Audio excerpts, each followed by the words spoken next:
You're welcome. Hello, Rose. It's nice to be here. Hello, the community. Yes. Ẹ̀gbọ́n mi Yeah, ẹ we're káalẹ́ really o. glad to have you here again. Kale Shalafia.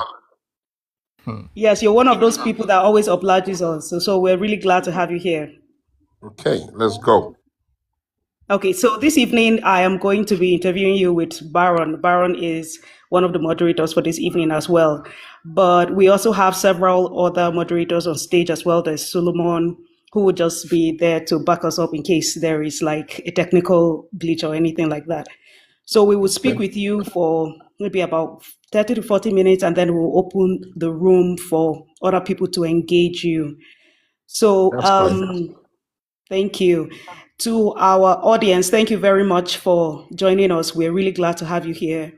But just to set some rules, please try as much as possible to be civil. We are not here to, we don't like attacking our guests. We like to treat them special. So please, when you come on stage and you want to ask a question, be civil, be respectful. We can always agree to disagree or disagree to agree, anyone that works for you. But please be civil. Please mind your language as well. When you use strong language, sometimes it comes off as very disrespectful and all that. Mind your language as well. So those are some of the house rules that we would like to take note of this evening. And then also to point out that, we are not a political group in the sense. We just like to talk about Nigerian issues. So we are not really tilting towards any political party. We are not sponsored by any political party or any politician. So please have that in mind as well, so that we'll have like a robust conversation. So I would introduce you, and then Baron can also like do his greetings before we go on. Okay, so from what is publicly there about you, I know that Dr. Segun, you are a prominent Nigerian politician and a public affairs analyst. I watch you on television all the time. You were also the presidential spokesman for Alhaji Atiku Abubakar's presidential bid in 2019. You are also the convener of the Alternate, yes, the group The Alternate. And I think I think this will suffice for now. But if there's any other thing you want us to know, you can also tell us when we give you the mic. So, Baron, please kindly go ahead and do your pleasantries before we go on. Thank you very much, Ruti. Otumba, good day, sir. Good day, sir. Like Ruti just added, one or two have done research about you, show that you're Atiku Abubakar's presidential. You were, I think, the former spokesperson for Atiku Abubakar presidential campaign organization, and also the convener of the alternative movement.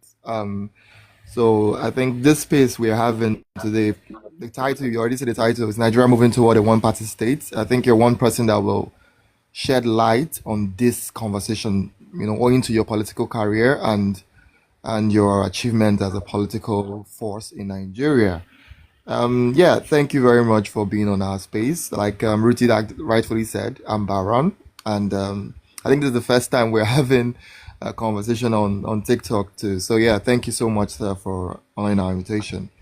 I don't know if we should dive into the conversation or give you opportunity to, set the tone of how you feel All to be right, part thank of you us. very much. Good evening, Yeah, good community. evening, sir. I Yes, sir. think I'm happy with what the Surge is doing. I read your articles and I've known your promoter for a while, Boma. I think it's a good thing, and I'm happy that you guys are not letting off on the conversation, because ultimately the question would always be, if you are in a democracy, who are you democratizing for? And I believe that the whole essence of democracy or any form of government at that is to find a way to serve the majority of the people, or if at all of the people, in a manner that the majority of the people are satisfied, or at least they can follow through on the plans. So what you guys do will help to bring the conversation to a different audience, and hopefully will compel them or encourage them to now begin to reflect on what their roles and their responsibilities are in nation building. Having said that, my name is Otuma Segun Showunmi, like you know. I don't like to dwell too much on introductions. I feel that the quantum of interviews I've granted in the country, the length of time I've been involved in these issues, the energy I put into advocacy, and anyone who wants to know of me, I'm out there. I'm not afraid of being out there. I've answered questions that are easy. I've answered questions that are tough. So that's it. The alternative movement, which I promote, fund, and run on, it was born out of a desperation to figure out how can we even do better with ourselves against a backdrop that people are hardly happy. At least that's the noise that you hear from all of the media space reflects that maybe people are not happy and they've not been happy for a long time. And then our situation is made worse by the quantum of numbers of available electorate, maybe 90 million and even expanding. So why would they not be happy and then feel helpless and unable to do anything about it? And then made worse is the fact that it seems to me that we tend to be happier with the man in the office after he would have left. So essentially what I'm saying is that when Obasanjo was here, people went too happy. After he left, they wanted Obasanjo. Then Yaradua was here, they went happy. Then afterwards, they wanted him back. And Jonathan was here, they went happy. They wanted Buhari. After Jonathan left, they wanted him back. Buhari is gone. President Bola Tinubu is there. Some of them are come with their happiness. And in some quarters, you even hear people even play as much as wanting either Jonathan or Buhari or whatever else back. And in some cases, you see that the democratic space, because we have chosen to practice multi-party democracy and the fact that we run a winner-takes-it-all process, we have come to a point now where people are wondering, is Nigeria going towards a one-party state? I don't think there's any evidence to support that. There has not been any election, whether off-season or in-season, that has not been contested by a couple of parties. And there's not been any election we've done, any season we've been in, that new parties don't get, the people don't put in registration of their association to become a political party. I think what people are maybe seeing is the dynamics of how things seems to be morphing towards the ruling party and how it appears as if, one, the ruling party seems to be attracting all the governors and most of the big players, and two, some of the challenges of the other parties, which uncannily seems to make people wonder whether are these parties on their own unstable? Are they the harbinger of their own challenges? Or is there a hand of Esau, voice of Jacob play in the place? I have been in this process since the get-go. I've been in the Nigerian democratic journey since about 94, 95, actively and in important, significant ways. And we've been in the democratic practice of Nigeria since 1998. I've had the discipline to remain in the PDP from the get-go. And now I think all of the experiences put together, I can speak comfortably on any issue within the Nigerian democratic space. I believe that we're not going towards a one-party state and will not be a one-party state. We can never be a one-party state. But I also believe that we should examine why does it seem that the ruling party is getting all the numbers. They've just finished the election in Ekiti today. Not only did the ruling party win, they won by a very, very big margin. Along the lines also, it will be necessary for us to review INEC and the perception of improvements in the elections from 98 till date. And of course, the third leg, before I put the fourth one, the third leg will be the judiciary and how people seem to, the perception of whether the judiciary is above board and living up to par. And then the final one is the advantage of information management in a social media world where there are not too many gatekeeping opportunities. What I mean by that is that With television and radio, somebody is the editor, somebody is the producer, there are gatekeepers. Somebody has to file in a brief and all of that. But with social media, everybody is the media. And when everybody is the media, the gatekeeping responsibility is very hard. Therefore, we need to now look at the media too. So let me start from the political parties. I think what has happened to Nigeria is that at the beginning of this republic, when we had PDP, AD, ANPP, and later on we had ABGA, those parties could have reasonably been considered ideological, or at least their differentiation could have been clear. For instance, the PDP at the beginning was a conservative party, which acted like, if you like, a little bit of the former MPN, where all of Nigeria came into a pan-Nigerian party, and luckily they won. The AD at the beginning was obviously a clearly progressive party with southwestern Nigerian anchor. The ANPP was also a progressive party, albeit of the Talakawa variant of Aminu Kano or PRP in those days.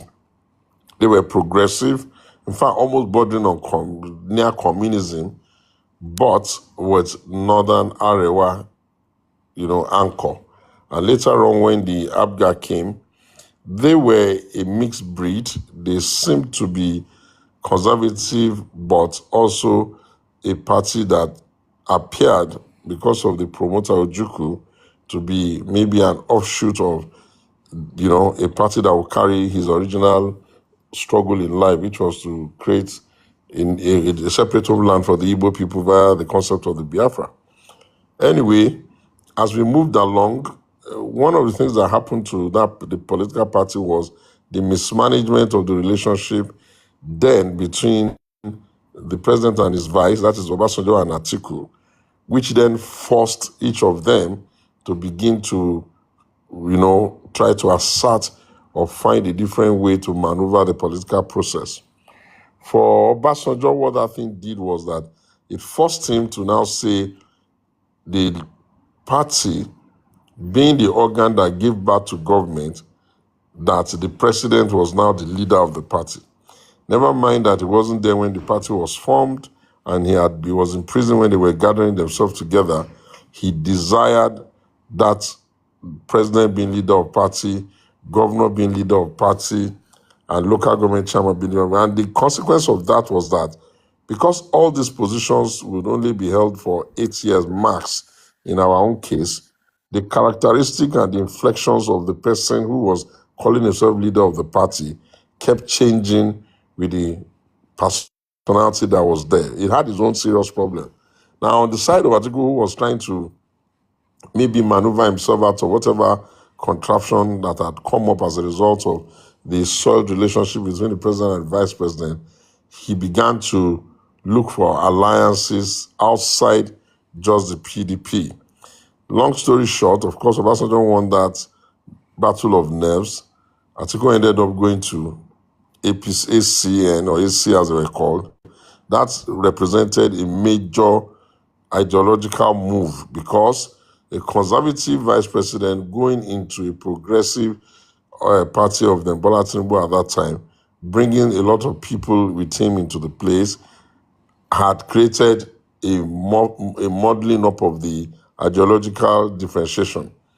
So as we continued to run in the republic, people started to jump up and down, and it didn't matter that somebody was was PDP in the morning. In the evening, if he wanted, he could go on to another party. And then because they were we had become a country where the political party was a fiefdom of one individual giving orders. Before we knew it, in a bid to, get their way, get tickets and all that, people could no longer blame the collective. They started blaming one individual.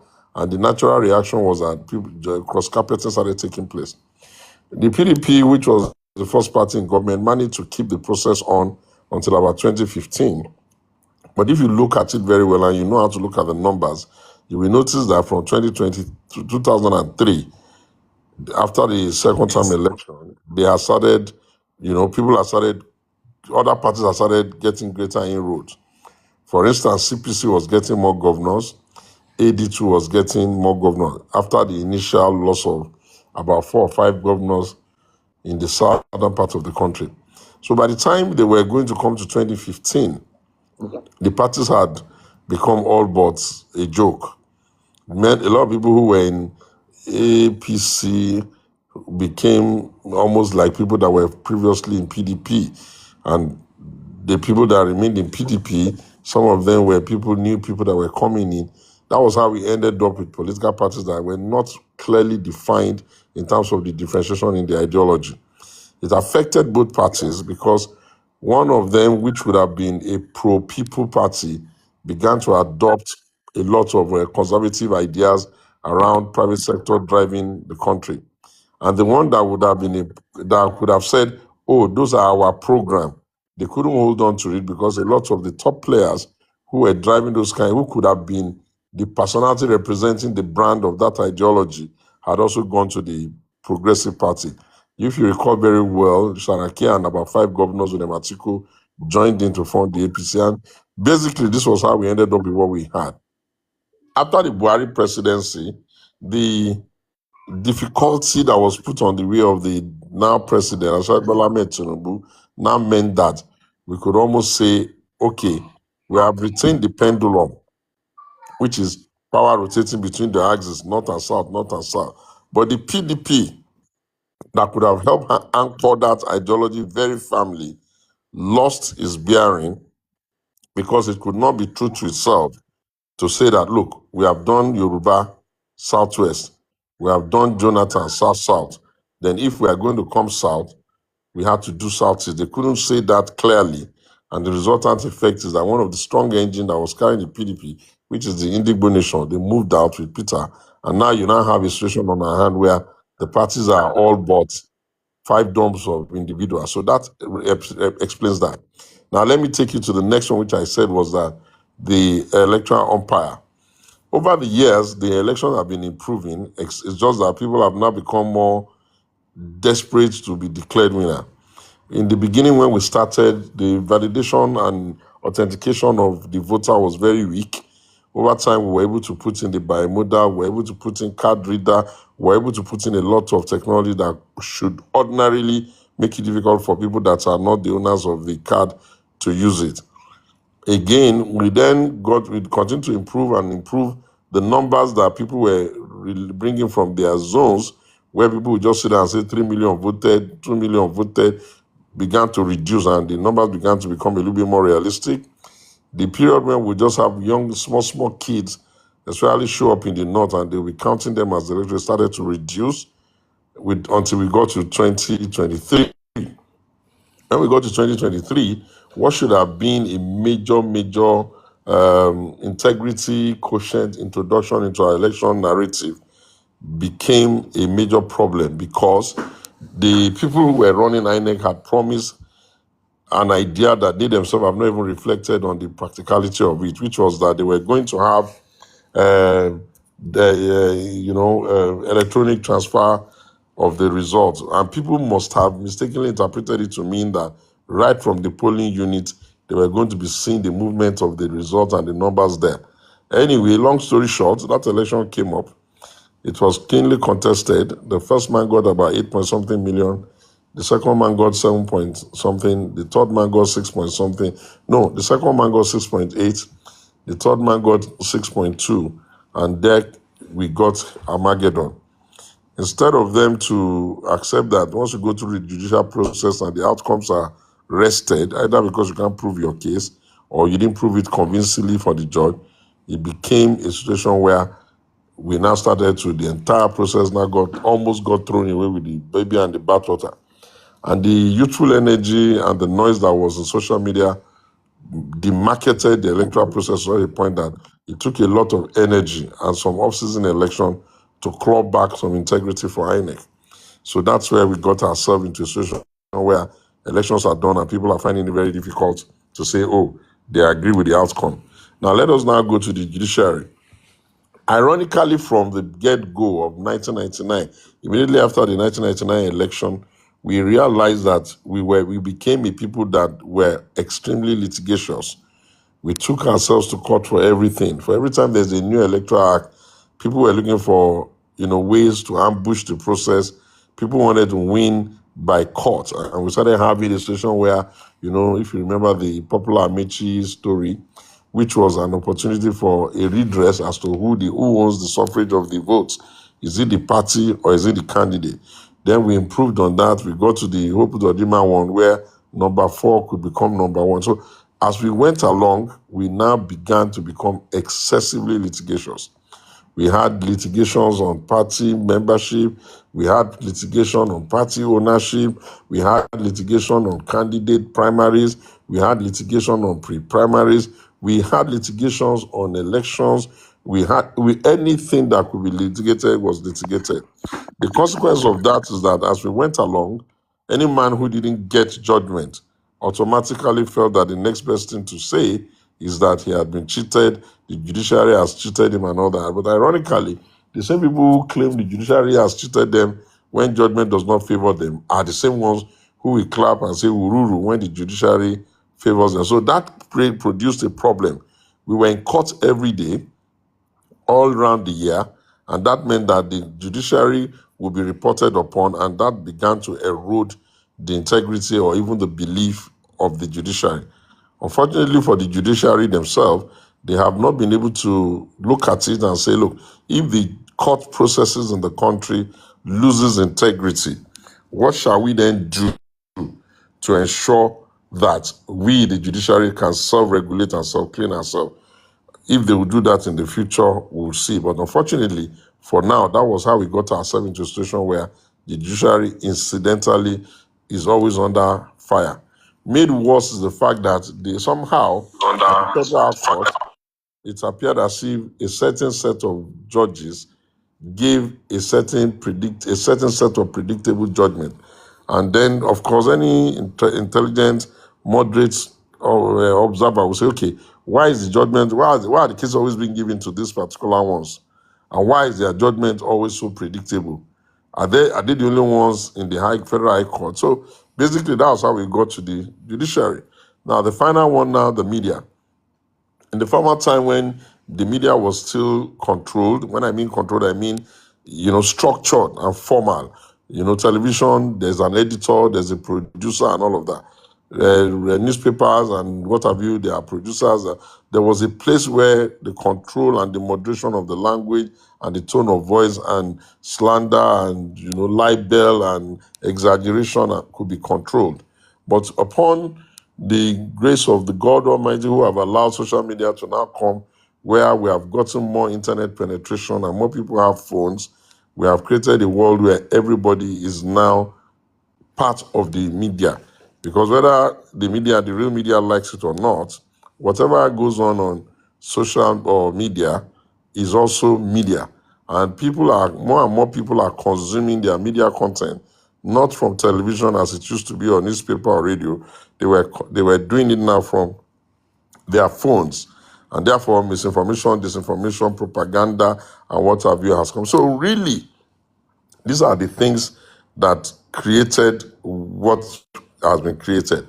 But politics being politics, if you run a winner takes it all presidential system, and all presidential systems are winner takes it all. It's not like a parliamentary system where you have what you call the weighted average representation. If you do the elections and one person gets 60%, he gets 60% of the house, another person gets 40, he gets 40, another person it was not like that. In the presidential system, that one day, you do that one election, even if he wins by the simplest of majorities, so long as he meets the minimum requirement of spread and of simple majority, that's it. He becomes president and he will go and, even if it is the tiniest of majorities, he's going to go and form government. That then created a scenario in the country where any political party that is winning may seem like an untouchable party that can never lose. But I like to remind people that Nigeria too had gone through the era of PDP, where for 12, 14, 15, until the 16th year, it seems as if PDP was unbeatable. Until lo and behold, we got to 2015 and the almighty PDP crashed. It was defeated in an election 15 million to 12 million. And ever since it has been going down, down, down, down, down, down till now. And because it has spent a lot of time, PDP, in the background, in the grassroots, it is the party that can rediscover itself, recreate itself, and give us the feeling of an alternative voice. But I don't think that will be possible until after the 2027 election, because it seems as if all the stakeholders have already taken a position. The newer parties that are coming, again, would have also been able to do that, especially Peter, if he had anchored on one spot. But his inability to anchor on time from ABGA to PDP, from PDP to Labour, from Labour to whatever is the ADC, from ADC, has made it difficult for people to see the party. So what has happened to us is that we now don't have, people can't make up their mind which party they belong to or they hope to belong to other than the ruling party. And the ones that are not ruling party, unfortunately, they are now at the point where you only follow an individual. And sometimes a fiefdom of one individual can never become party, because you know what usually happens, which you are seeing happen there, is that the fighting within the parties themselves gets a little bit too large, and there's no cohesive organ or authority that can manage them within. So, for instance, for as an example, if somebody wanted to join ADC and he wasn't getting along with Atiku, his natural position would be to leave, because he will think because Atiku is not there, he doesn't want to be there.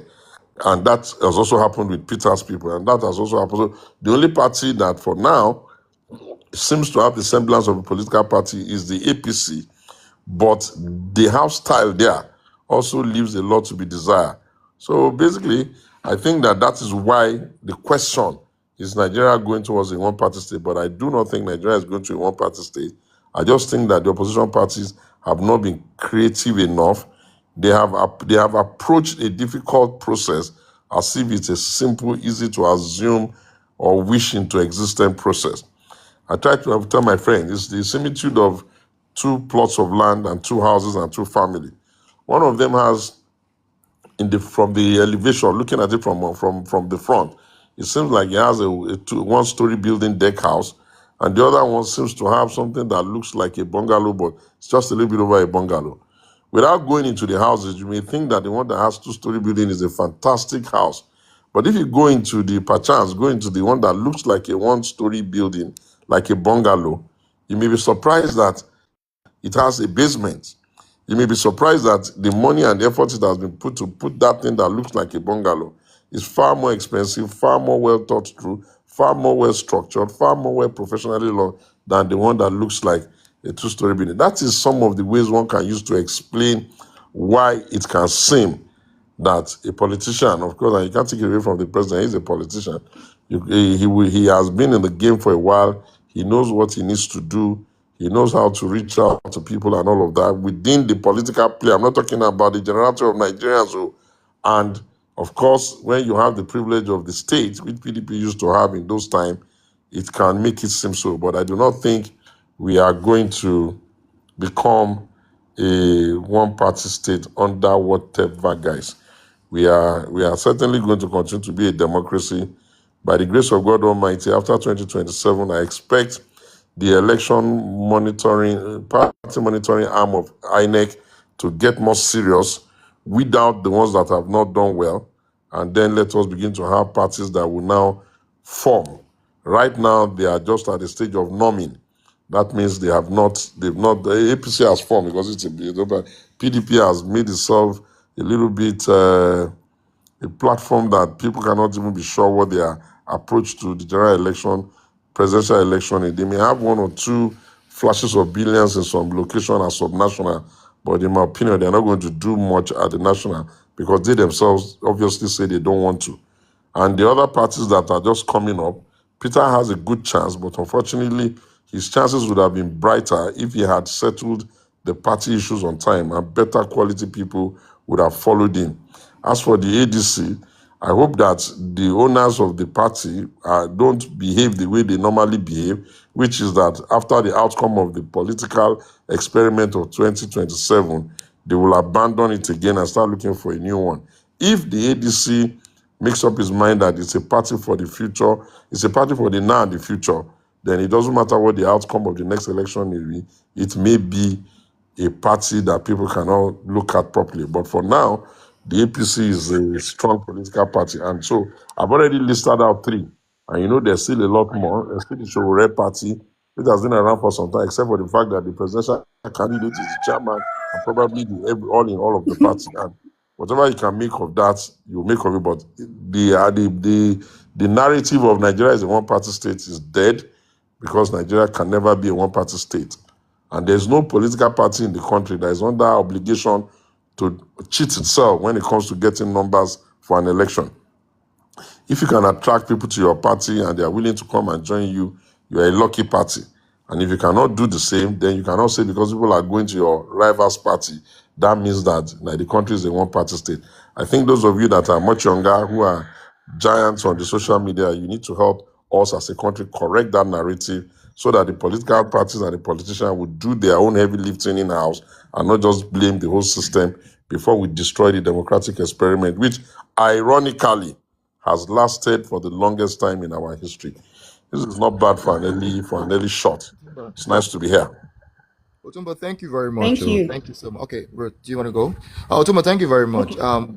I don't know. We would ask you some questions. Some of us on the moderator stand will ask you 1 or 2 questions, and I would love if you answer them for us before we open the floor for new speakers and to ask questions to you. Thank you so much, sir. So the first question I would like to ask you is this, right? You said something about the coalition leader. You said they are driven by inordinate ambition. So my question is this: how do Nigerians distinguish between personal ambition and principled political leadership, including your own ambition, sir? Yeah, How thank you. can we? Okay, thank you Yeah. very much. You see, the first thing that Nigerians must understand is that the Federal Republic of Nigeria, our country, we can't be stuck with the same elements all the time. Nobody has told them that they're the only ones that have the wherewithal to help us with solution. The only new person, if you like, that we can say, okay, this one is even new among them is Peter. All of the other, both Atiku, Bola Tinubu and Co, they've been the same set of people that were driving it from the days of June 12th. I think the crescendo of their struggle was one of them in Bola Ahmed Tinubu, president, becoming the president. But we have driven it along those directions for such a long time. And if they, unlike Bola, Atiku seems to be changing party all the time, the question then be, who is he expecting to help him stabilize a political party? After all, they are not unschooled and they are not inexperienced not to see that other countries of the world, they have parties that are very strong and that the leaders of the party build it, reform it from the inside. But they are quick to jump, which means that you can almost tell that, okay, dude, you guys were the ones who destroyed PDP. We gave you another chance to come and use the platform. When we gave you the ticket, there was nothing wrong with the party, right? And suddenly you don't want a ticket from there, and then you need another, how many other new parties? So in that direction. And then for Peter too, you will see the frustration that one can have with him. Yes, it has taken time for his voice to get to the national level via the platform of PDP, but it could have been a lot interesting. It would have been a lot interesting if he had also quickly anchored. You close your eyes and imagine that if after the 2023 election, Peter had anchored the party by 2024, not just disturbing himself with people he needn't waste his saliva and his energy on. By now, he would have had about 2 or 3 years that those who want to follow his agenda may have become members of his party. And more than likely, he would have had younger, newer, maybe fresher ideas if he knows how to manage it, and you would have had it. But look at what has happened now. Some people have followed him into PDP, he lost them there. Some have followed him into Labour, he's lost them there. Some have followed him into ADC, he's lost them there. Some are now following him to, what is that party calls it? NDC. And that NDC political party, from the level of conversation you can see at the forming stage between the national chairman of the party and all the other players there, you will see that Peter is probably the best asset they have.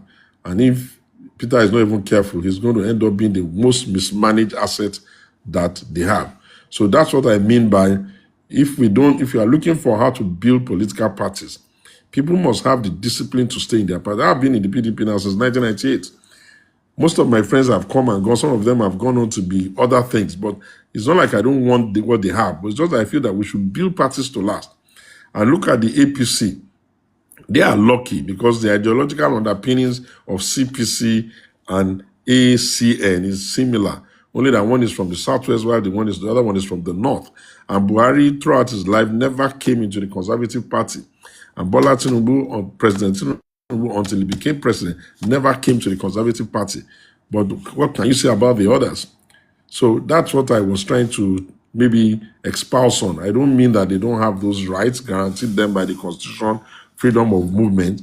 But when you move too quickly and when you move too soon, and when every election cycle you need a new party, then are you wondering why it appears as if you do not have strong parties who have the wherewithal, the name recognition, the symbol recognition, or whom people are committed to?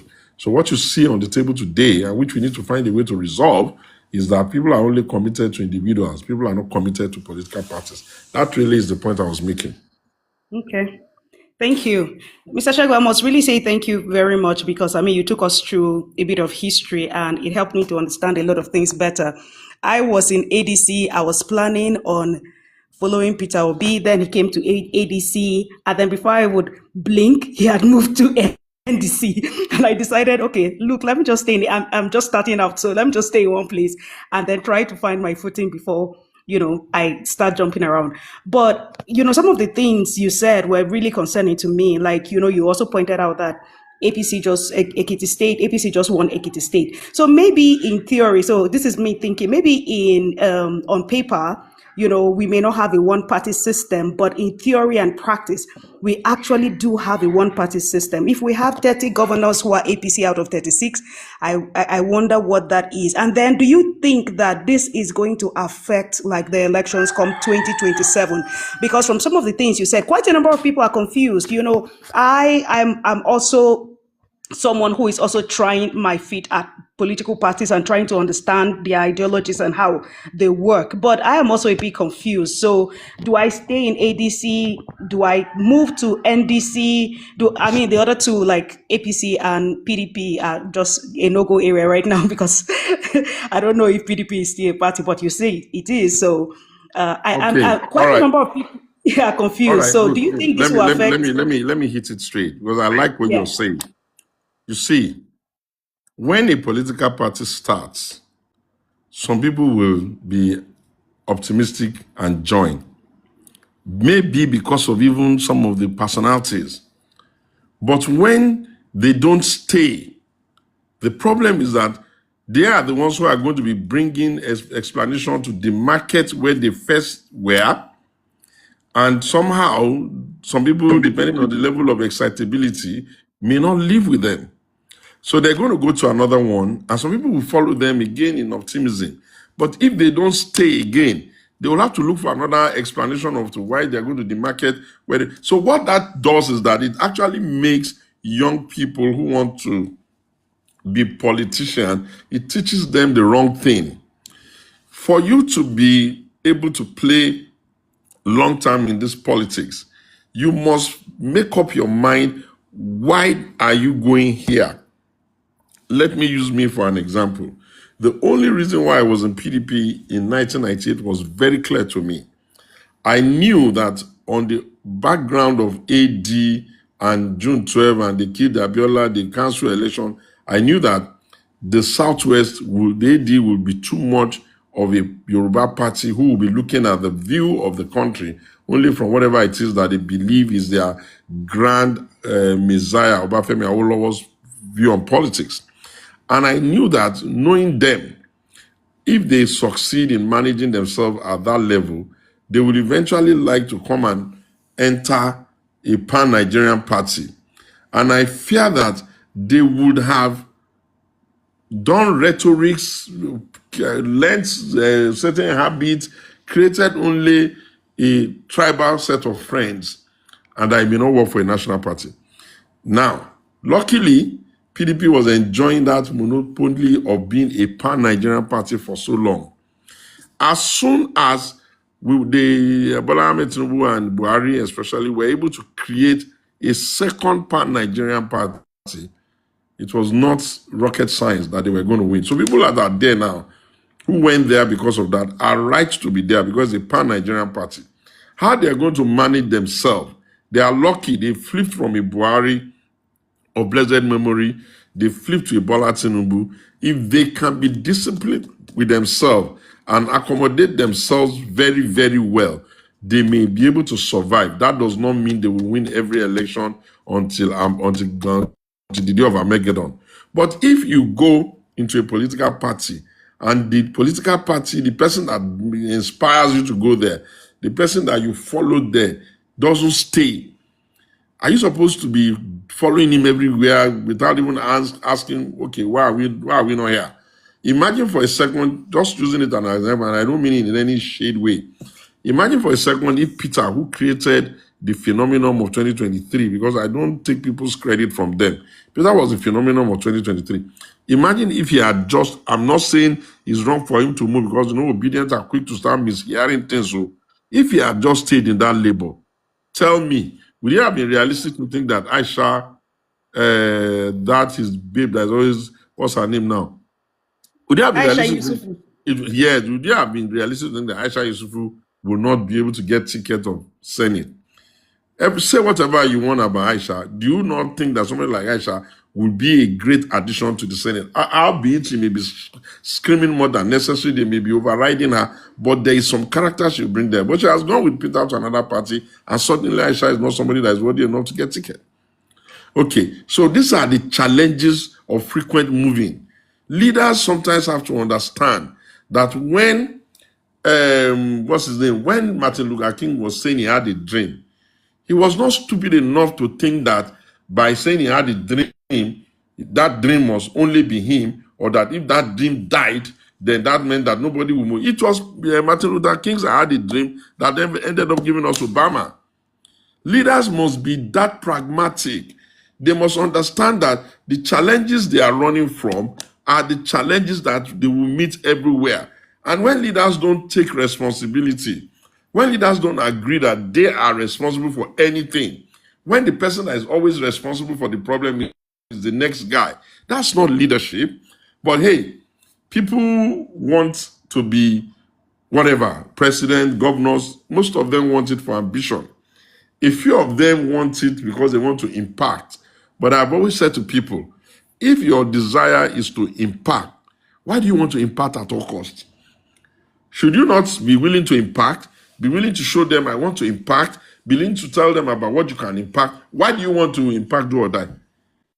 Why do you want to do a very difficult job that is not even, they won't even tell you thank you? Why do you want to do for do or die? So the point I'm making in essence is that for you that has decided you want to stay in ADC, you will recall that while I was speaking, I said, I hope and pray that whatever be the outcome of 2027, the promoters of the ADC will accept the need to stay in their party and build it, because progressively, the ruling party will never be able to accommodate everybody's ambition. And people must look for platforms that can do that.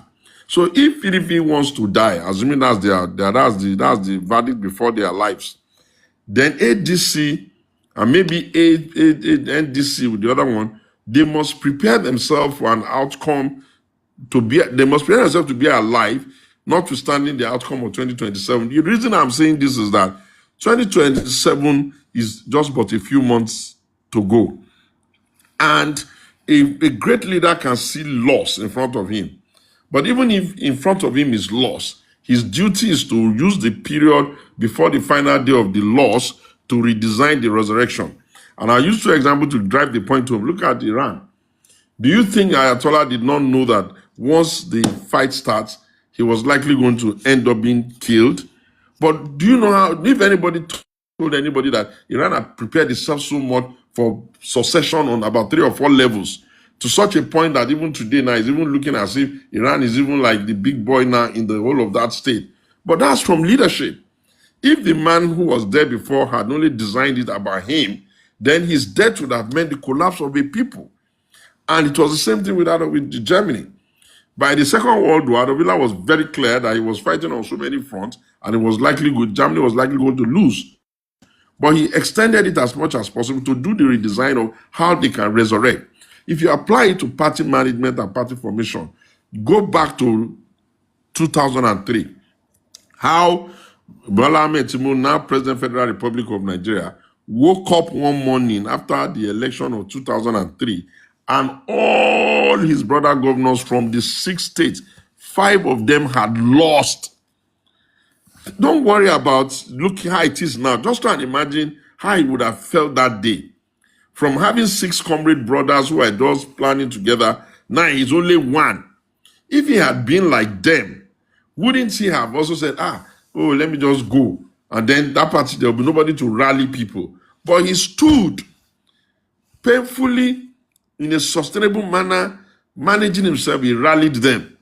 When he finished his governorship in 2007, almost everybody would say they want to be minister, they want to be this, they want to be senator, they want to be everything under the sun. Did you see him insist that if he cannot be something, he cannot be in the party? He spent the next almost 16 years being nothing other than party leader, party financier, party supporter, party this, party that, until God helped him. He did a handshake to the north. And the other man too, Buhari of blessed memory, never mind the fact that he was losing. Yaradua is like his brother now. Even when he lost, he still stood there, still building his party. He could have lost from Yaradua and they could have told him to be chairman of NNPC and he would have agreed. But he didn't do that because he understood that this battle must give him an alternative political party.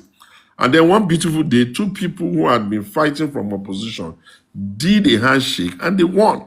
But if you look at the people that are milling around now, 1, they are very lazy. 2, they make very silly, simplistic assumption as to how election will be run, forgetting that they themselves are politicians, forgetting that they themselves are supposed to be very experienced war dogs, forgetting that the person they are coming to contend with is also a politician, forgetting that there is nothing he may know or they may know that each of them don't know, forgetting the fact that they have been in places where they weren't using national might, forgetting the fact that the person there now has all those privileges, and forgetting the fact that there's also an unspeaking belief in the country that if power is in the north, let them do their HR. If it's in the south, let us do our HR. So how then do you expect people to rally around them when it is beginning to look unrealistic? And the person people could have rallied round for the opting time, which was Peter, because young people, energy, and all, if he had picked a party on time, all these things now would not be his problem, because all the others would have been packed together as the reactionary forces that have been holding the country down. It is the same then, it is the same then, and new people would have joined it, but he didn't make it easy. A lot of people were waiting on him, hoping that he would quickly anchor, and that if he anchors, better politician, better mobilizer, but he didn't. Now he has gone to carry himself into the belly of a white shark that is also in his own mind larger than life and all of that. So how is it going to work? And the people of the South are not really ready for any conversation that will suggest that the North to be insisting that in the whole country, they will not even allow the South to finish their term. So obviously, this is what has played out, in my opinion. But hey, the votes have not been counted. It's not been casted. But if the morning is going to give you the idea of the evening, I can guarantee you that the other parties have weakened themselves so much that it may almost be a stroll in the park for the ruling party. And that would not be because the ruling party consists of magicians. It will just be because while they were supposed to be working, they were busy fighting. Thank you very much. Sorry, I have a 2-part question for you. Go ahead. It's about your movement. Your The movement is alternative called the movement. alternative. Yeah, yes, sir. The alternative movement. So my question is this: is it the alternative to what? Is it the ADC, APC, or the Okay, I PDP? understand. I understand. I Yes, understand. and the second, or is it the structure of Nigeria? And the second part question is this: if the alternative is not a political party, how does it intend to influence power and policy beyond meetings and civic engagement? Thank you very much, sir. Okay, now let me start by saying that the alternative was not created ab initio because we wanted it to be like an alternative to one of the parties. No. The alternative, I sat and I was under a lot of thinking and reflection that, okay, this democracy we are practicing, our people are not even happy. They are not turning up anymore. They're not participating. How can you have 90 million registered voters and only 8 point something million will vote a president. Where were the others on election day? The country was getting damn too tribal. Everybody was just talking to themselves and against themselves in tribal manners. And I realized that, before we destroy this thing, why don't we find a platform where we can be saying, can we all try to improve? It's really about every individual that is playing in the political space and in the Nigerian space and in the diaspora space. Let us now start trying to improve. Then let us now start saying, okay, yeah, all of us know where the problem is. What about how do we start looking for some solutions? And it was in the bid to be doing that. We couldn't call it the better. So the better word that came to mind and hit on my spirit was the alternative movement. Let the best of us lead the rest of us. How do we build a pan-Nigerian political movement where we can be having conversations of this nature that is not overtly political, but is also within the political space? And so my admonition was that the ones in APC, they too, some of their players too, they can be thinking of an alternative way to be better now. And the ones that are in PDP, they can think of an alternative way. Is there another way we can do it better? So, for instance, why do you have to be, say you are a minister or you are in charge of authority in this country? Why are you shouting at people? Why are you insulting everybody? Why are you performing so well and yet you want to be like a bull in the china shop that rubs everybody off the wrong way? Can't you find a better way? Can't you find a milder way? Now, why are you in the ruling party? Even the people that are with you, your followers, you are not looking after them. Some of you have taken all the resources and they are living large, and the others, even who are even your followers, you are not showing that you even recognize that the role of the political member is the biggest role in the party, because it is the members that do all the donkey work to produce the few that will be leaders. And yet, you have to figure out how to do it. Then, okay, those of you that even want power, can we stop shaming our country in a world where people are even talking nastily to us? Can we ourselves find a better way to say, okay, this is our issues, but this is where we are? Just be a little bit more, nationalistic. Can we just stop making ourselves behave as if our own role in the world is just to be shaming our country, shaming our country, shaming our country? And I saw it coming. Now you can see all over the world, people in South Africa are disrespecting us. They are doing xenophobia against us. But who caused it? We were the ones that gave them we started derobing our own dignity on social media in their midst until they themselves now believed what we were maybe doing joke or playing or now they are now putting it back into our face. You hear them saying like, go to your country, go and repair your country, blah, blah, blah, blah, blah. And I saw that it was dangerous. I also did not like the fact that more than anybody else, Peter, your article does not do that. One cannot call him what he's not. Peter will go everywhere in the world. The only thing he knows how to do, immediately give him a microphone like this, is just to be shaming the country. And you'll be thinking that is this guy not aware that his voice is now very loud on the global scale? I want to be president.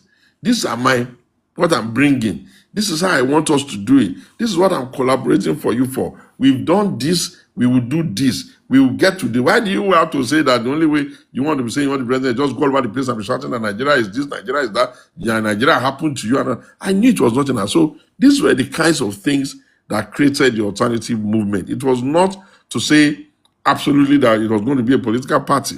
And then I added a caveat that, okay, you guys, let's even look at them. Let's listen to them. Let's engage them. Let's ask them questions. So that by the time we now say, okay, no, everything considered, this one is the best for now, we can then take a position. And I then added to read that, look, if after 2027, I resisted the order to put in papers for registering of parties, I said, no, there are too many parties. Why don't you let us wait it out? By the time 2027 is done, we will see the ones that are going to wait, the ones that are not going to wait. And if there's a need for us to become an ideological party, then we will be. But let us understand that nation building is a continuous exercise. And in that continuum, we must be figuring out how to be a better version of ourselves. You go to some states, their GDP numbers are good, but the place is very dirty. Do you need a magician to come and tell them that they need to do serious orientation, serious incidental consequential actions to make people understand that only animals live in the midst of fields as if they are pigs? But that's an alternative platform for them. Or you are looking at another situation where people are killing people every day and it has become routine. You say to them, no, you can't let us do it. Like, why don't you let us find another way around? So basically, my hope was that we will stimulate ourselves to not only be coming up with the problem. If you go to a beer parlor, they know the problem. Even uneducated people will be telling you they know the problem. People who cannot even reason out the logic of the governance will be talking about problems that they don't even understand what they're talking about. But okay, if that's who they are, why don't we now say, let us now start finding solutions? You never know whose ideas is going to be the best. We all believe in God. God has not promised us that it's only the head of one man that all the ideas to raise the nation is. We have seen in our books, in all the books, where the Quran, in all of the faith-based books, where somebody will be inspired. But if you are inspired, bring it on the table positively. Set it. So basically, that is what that is. And how do we make it impact the nation? I've been doing that on almost all issues. I write on policy. I write on ideas. I share them freely. I give them out. I put working models. But hey, the generations that are leading us now, they can't do more than what they are doing. Most of them are in their 80s or close to their 80s.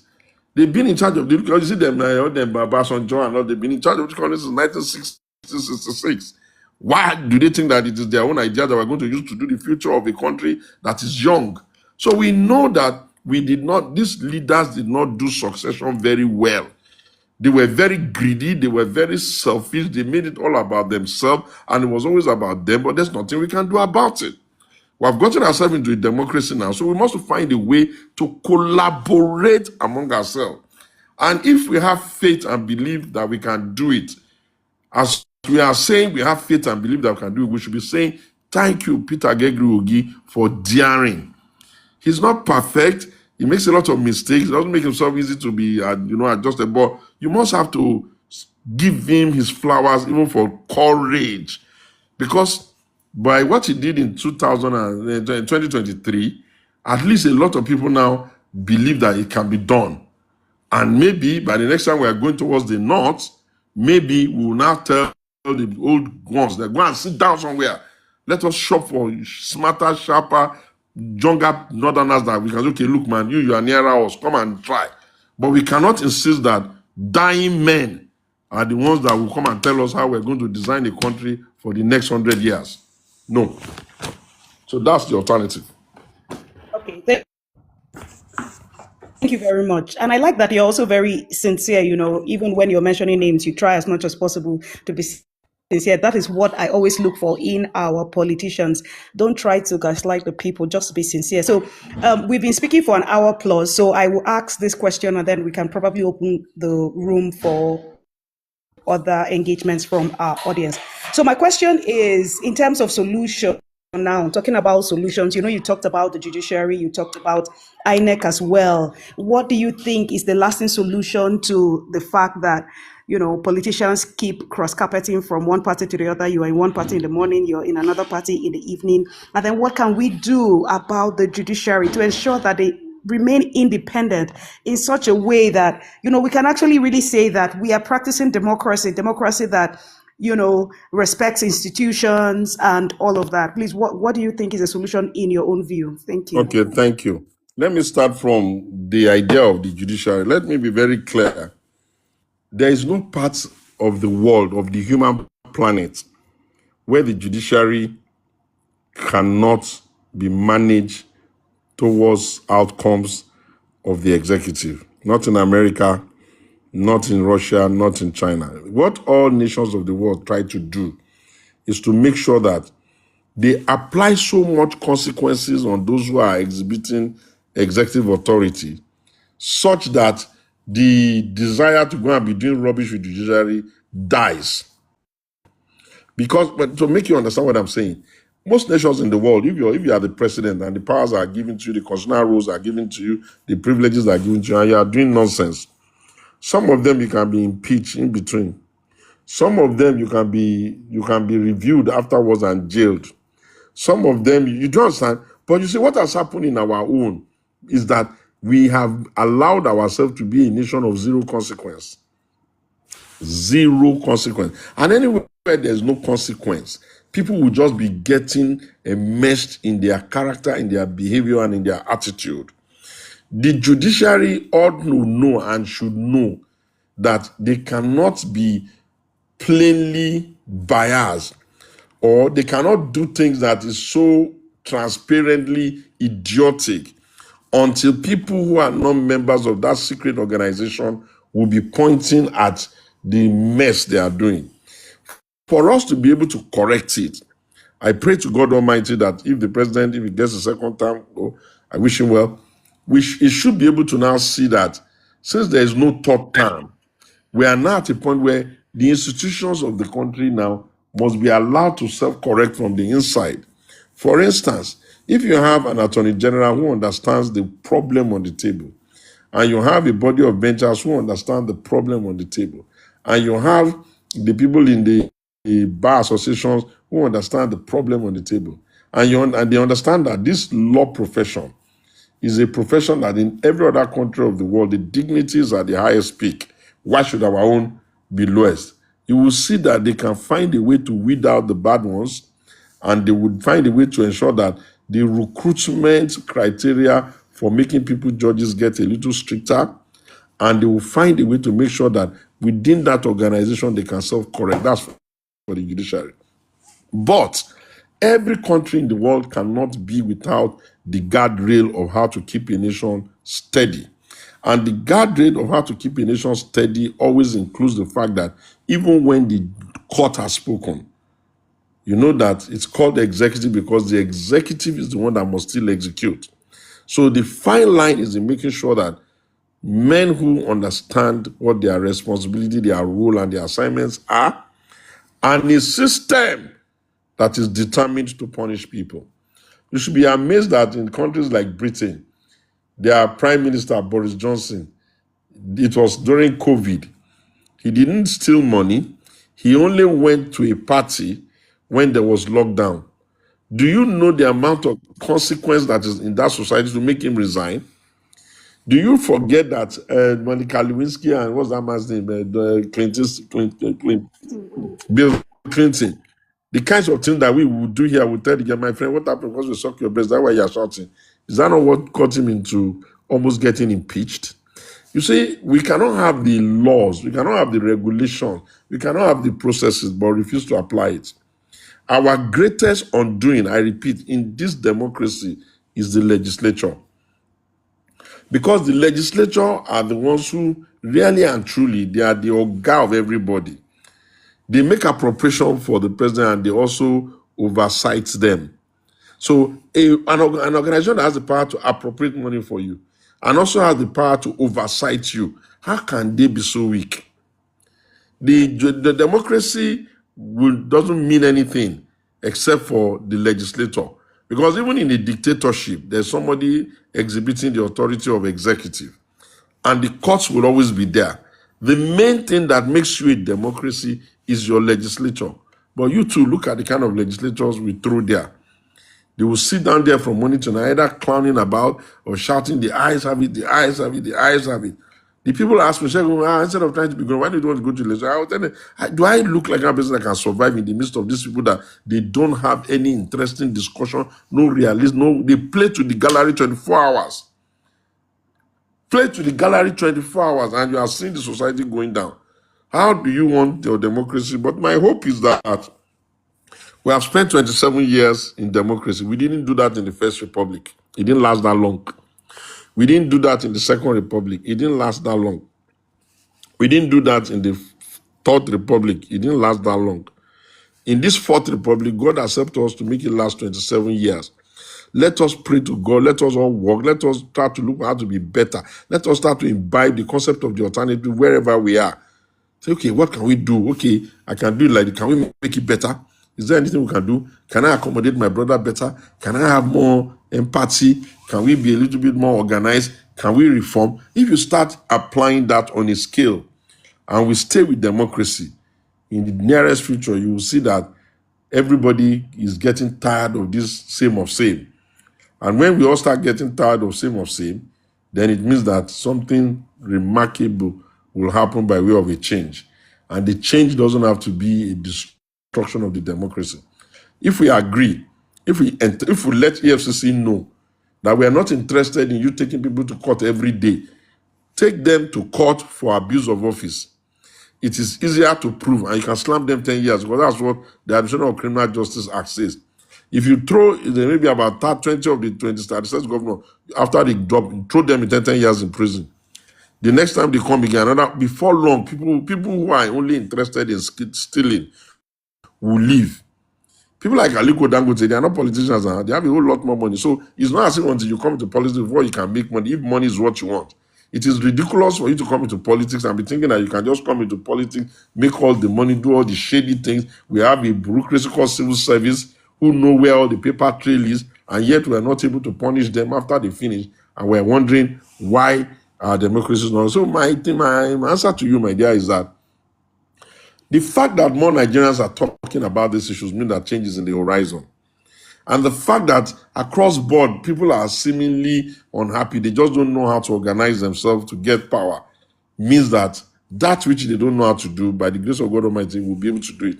And the fact that a Peter Obi that is not the most eloquent, is able to even do and rally them like this, I'm sure that somewhere in our future is somebody who would even get up and rally us and will be able to come. But the thing is, let us not be insisting that it is only a revolutionary idea that can create great change in the country. Nations are not built by big revolutionary ideas. Nations are built and inspired and made great by micro evolutions. That means small changes all around that will now become the big thing that will now give us the impact we want. In any case, the world has even changed. Even China and Russia are no longer fully capable of socialism. All of them are calling it all sort of fancy name. Some of them are saying capital socialism with communism with Chinese characterization. But anybody who knows how to look, we know that it's pure open markets. Everybody looking for advantage. Some are doing protection. Some are opening up and all that. So right now, all of the energies around is enough now for Nigeria to become a great nation, because anybody who is a Nigerian who is not annoyed that we have gotten to the level of disrespect to such a point that some people will sit down in their country. I don't want to use foul language on them so that we won't be like them, and be telling our people to leave everything they worked for there and they must go because of what? And these are people that we were the ones who got them independence. We were the ones who spent a lot of money. We were the ones who took on a lot of fight. We were the ones who fought United Nations because of them. It's not a big deal. Thank God we are not extinct.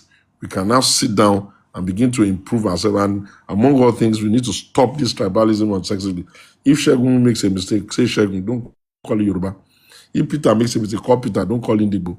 If Atiku makes a mistake, say Atiku, don't call Fulani. The ethnicizing of our issues is not going to help us to, take advantage of our diversity. And our diversity is the greatest asset God gave us as a people. Much, sir. I think it's time for us to open the floor to other speakers that would want to ask questions. Otumba. Solomon, are you there? Do you have any question to ask Otumba? Solomon, you there? Okay. I don't think Solomon is there. Tunde, are you there? Yeah, yeah, yeah. Thank you. Thank you once again. And Otumba, thank you. I've been one of your follower, and I strongly believe in your advocacy and the effort you've put in place to make sure that we are alive to reality in front of us. But my question is this, I based in UK. Tunde Adedoku is my name. So greetings Okay. to everybody once again. So my question is this. I noticed, especially with what happened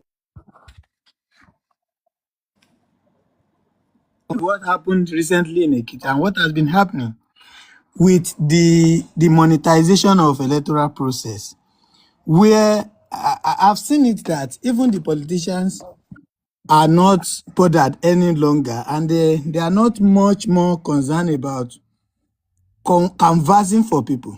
They believe that they have what it takes.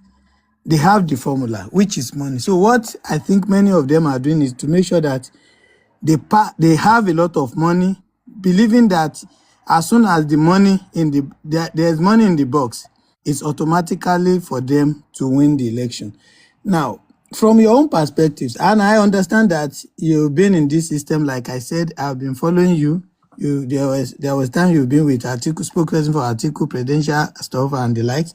So you are more or less like you've been an insider. What do you think we can do, you know, looking at the ineffectiveness of orientation agency? I forgot their name. NOAA, National Orientation, and some other government agencies expected to orientate and sensitize Nigerians as far as all these are concerned, because it's becoming more institutionalized and people are not seeing it as an issue any longer. And the more this deepens, the more it's dangerous for our existence as a nation. So what can you say? What's your own response or reaction to this? Thank you, sir. Okay, thank you, Tunde. Look, let me tell you something, my dear friends. Money is not the parameter that will win election for you. It only seems to be so because the opposition have not taken the responsibility of grabbing power seriously. And I'll tell you what I mean. In the build-up to 2015, we have never spent more money on an election than the money PDP spent in 2015. It was an obscene amount of spending. It was so obscene that even when Buhari's government started, they were arresting people for the mismanagement of national resources towards election. But you see, all that money that they were throwing about during the Jonathan, it didn't stop them from losing now. They lost. And sorry, we lost. Let me not remove myself. We lost and APC won. Let me tell you why APC is beating the opposition. Apart from the fact that, yes, they will take money there. The first is that something happened when Asiwaju Bola Ahmed Tinubu was the only opposition leader. He had to dig deep to figure out how to ensure that the people can be managed behind an agenda of opposition. And one of the things you will see is that they invested their own money in media. But after Tinubu was just governor now, he couldn't have been richer than the people in the villa. Yet, we see his newspaper, we see his radio stations, we see his television effectively and efficiently run. Where are their owns? So, now by the time they were going to come into that election, they had introduced the element of science. There are 4 variables which I'm going to share with you. The first is the numbers. You have to know where the numbers are. The second is you have to know where the money is. The third is that you have to know where the science is. You see, this science, which is even the very first one, is the one that will even help you to know what to do, both with your money and with your numbers. And so when they say a fool and his money are easily parted, what has been happening to the opposition is that the opposition have been running, especially our side, they've been running on the assumption that they will win without the commensurate work required to win. Let me give you what will make it easy for you. We lost this election in 2003, in 2023. Can you imagine between 2023 till date, all they've been doing is quarreling, fighting. Is this one? They couldn't even agree what section of the country should produce power. Do you think that in 2015, when Buhari was coming to be president, do you think that Bola Ahmed Tinubu, then now president, do you think he did not think that the best thing for him to take in that arrangement was vice president? When he didn't get vice president, did you see him leave the party? Did you see him leave the arrangement? If it is our own people, even if it is president they want, they don't get it, they will leave. If it is vice they want, if they don't get it, they will leave. Did you see him do that? Okay, when they won the election and the president was running his government with Bukola Saraki as Senate president and they were mismanaging the whole thing, did you see the president jump out of the place? Did you still start behaving like what's the name? The man in Kaduna and the Nasser Rufai considers himself into a fighter within his own party. Did you see him behave like all of those ones? He did not. When he couldn't get enough access, what did he do? He bothered about himself, and most of the time was even mostly living in London. That's how to build an enduring structure. And then when it was time for him to go and run, it was not even an easy election, yet he followed through. All that time that they are using to fight was the time they were supposed to be using to do science. All that time they are using to fight was the time they are supposed to be using to build the collaboration of how they will get the money to play, if it is money. All that time they were using to fight was the time they were supposed to use to agree who is the front person. You put a coalition together, they say they want to beat anybody that has sense. They put a coalition together, all five of them want to be president at the same time. And of course, all five can't be president. Before they went, say Jack Robbins, people have started moving out. People have started moving out. Now, what have happened? What we told them was going to be the right approach. They are starting it at the 13th hour. Imagine if Peter had just left all this nonsense and picked a party about the 2024, and he had been running on that, and everybody had been joining him. You think that if all of us want to run, those who want to run governor, those who want to run rep, those who want to, and we're driving behind him, do you think that anybody will come and be telling us rubbish and will listen to the person? Now look at the one Atiku now. Is it realistic to expect that Atiku is so young, he will not be able to know that the Southeast will not be very happy with the way he's behaving since they backed him in the time past, and the Southeast may naturally think that why are they not backing them? Can he not see that by himself? Or is it not realistic for him to think that, okay, with the southern part, including the South and Southwest, would they realistically agree that every time it will be the time of the North when it is not their time? Buhari was president. He was sick for almost 2 years, 3 years. They didn't say they want to take power to another section of the country. They left it with him. The one that is doing realistic thing, the restructuring the country, working very hard to solve problems that he met on ground, you are shouting that you want to take power. Is it unrealistic to expect that people will resist? Okay, you want to take power because you are in the north. Are you the only one in the north? How many people do you know in the north who are even feeling that you are even the problem of young, sharp people in the north? These are the issues now. And when Peter carried himself now, went to go and join Seriaki Dixon's party, have they not even caged him? If he talks in the morning, they will reply him in the afternoon. If he talks, is that how to become president? Or you expect the people of the Southeast to be unreasonable enough to go and put themselves in a game that takes them again away from the federal so that they won't get anything? At least the president today is not like, he didn't do like Buhari, who didn't give them anything because they didn't give him votes. Buhari was not even interested in anything Southeast because they didn't give him any votes. And he said it clearly in America, no, you expect me, some people gave me 90 something percent of the vote. You expect me to go and give the one that did not give me 5%. The biggest spending ministry in Nigeria today is Ministry of Works. You wouldn't give Bola Tinubu any vote, and yet he has given it to your son, David Mine, and they are doing roads all over the place for you. So the point I'm making is that anybody who wants to lead must have a long-term view to leadership. Money is good, but it's not the only thing. What is affecting them? How much money did Peter put before people give him 6 point something million votes? But you see, nobody can allow you to stay on the narrative space for almost 7 years talking nothing. If they ask you how, you will not agree to say the how. If they say, you understand? So slowly but gradually, intelligent people will begin to leave. And when intelligent people start leaving the table, it will be left only with the rabble rousers. And if they come with the rabble rouser, give them rice, give them money, of course they will go with that. And even those people you are calling rabble rousers, the science behind organizing them behind an agenda is not a small science. So within the limit of what I can explain to you, money is important, no doubt about it. But money is not the only thing. If money was the only thing, Peter could not have gotten 6 point something million votes in the last outing. And even this coming one, we don't even know what is going to happen yet. But if you ask me, I think if you are interested in being part of the Nigerian nation, you want to be doing business, you want to do politics, you want to be interested, you have to lower your rhetorics against the sitting president because from the way things are looking, he may likely win. Thank you very much, sir. I don't know, Solomon, are you back? I don't know if you're here. If Solomon is not back, I see Princess and Sir JP. So JP, would you want to ask a question? If you're there, you can unmute your mic. Princess now. Princess was on the line. Please, let's Oh, have sorry. Princess before Sir Sorry. JP. Yeah, Princess. Princess, go ahead. Go ahead. Sorry, I can't see here. Go ahead, Princess. Okay. I don't think she's there. So JP, you can go ahead. Good day, everyone.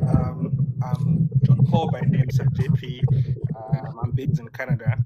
I've actually toured some other countries, but presently I'm based in Canada.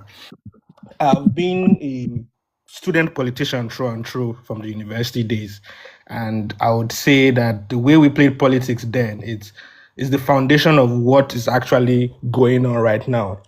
Looking at Correct. the way that is played out, and I would say that we played a better politics in school than what the current leaders are actually playing right now. I've listened to everything you said, sir. There are some parts that went well with me. There are some parts I beg to differ a bit. Yeah, bring The the ones to differ up. Okay, so the parts I differ with you is the part where you said that if Peter had chosen a party, everyone would have moved there and all of that. I would say that's not entirely true because even if he had chosen a party and stuck to that party, the same issues, the same problems that we are seeing currently now would still be the same problems that would still Okay, so why should efficient. we not having that problem? So my take is if you've done business with a devil once and you've seen the way the person is, it left for you now to know how to counter that person's ideology. Because if you just keep on playing to the gallery of that person, it would still be following you. If he had stayed in Labour Party, Forget look at Labour. I didn't say he should have stayed in Labour. I said he should have anchored the party on time. You know how many people want to contest the election and they were thinking that it's on Peter's energy they want to write? they did I'm not the even. practitioner here. I can tell you for free. Listen, I can tell you for free. A lot of young people, not the ones that are just shouting and abusing people, calling themselves obedient. A lot of young people who want to govern at states, local government, and that, they were hoping to ride on his energy. You know the kind of energy Peter puts in. All of them have announced that they are presidential candidates since about how many weeks? Do you know how many countries Peter has visited in that short time? You know. Anyway, you don't have to agree with me. I agree. That's okay. No, what I'm even trying to say is there had been plans to register parties.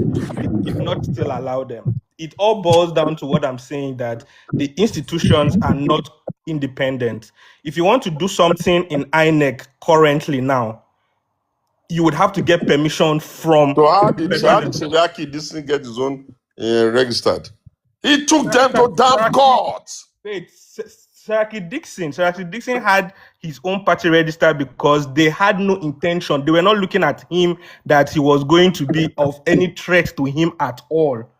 Okay. That was So the you only believe that? So reason. basically, what you are saying to me now is that you believe that if we get to 2027, let's just argue for a bit. We get to 2027, and Seriaki and their own structure, they make it difficult. You believe that you should stay there again until a year before the next election. Is that what you're saying? No, Well, you can do it that way, sir. no. What I'm saying is it depends on the things that are involved now. It's with what someone plays to you is what you use to be able to counter the person. The, Okay. re- the reason why Peter went to NDC is because he had already made that as a third alternative already in play, but did not voice it out because he had already seen that the people around him, if he keeps telling them his plans, it's always being thoughted out. Any man who wants to lead a nation of 140 million, 240 million people, and he thinks that it is in his head that he's going to create all the ideas, and then the whole country will just, it's up to him though.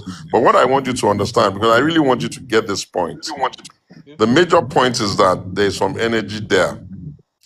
And that energy, one of the best things to do with that energy is to make sure that that energy has its own anchor. And it should be, from what we've seen, an anchor that is not open to other people manipulating it for him. You get? Because really and truly, what happens tomorrow morning now, if there's a situation in NDC that does not play out the way you are imagining, then that means that he would have been boxed there. Do you get what I'm trying to say? And it is not because it is Peter. It is because it is Peter. Because that energy that Peter Obi is carrying is, oh, I don't know how it will look like by the next outing, but that energy that Peter Obi is carrying is strong enough to be the alternative force in this country if only he anchors. That's my point, really. And I mean, I agree. If you don't agree with me, I agree with you. But I tell you this, I've been in this game for since the beginning, and even the Peter you are talking about will not tell you that when I'm saying this is the way. He himself, he would have known that is the way now. Well, I remember very clearly telling him after the 2023 election that, look, my man, you have done more than anybody can expect. You've done the hard work.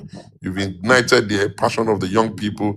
You've impacted the open up the passion of the diaspora Nigeria. The only assignment before you now is anchoring. Because to train people to know symbol, even this party is talking about, do you know how hard it is to train people to know the symbol of political parties? I've been in PDP since 1998. Do you know that even when as PDP, everybody knows that their logo is umbrella? Do you know that even up till now, we're still going to be having people who wants us to show them the logo of umbrella? We'll still be spending money to be doing dummy ballot paper.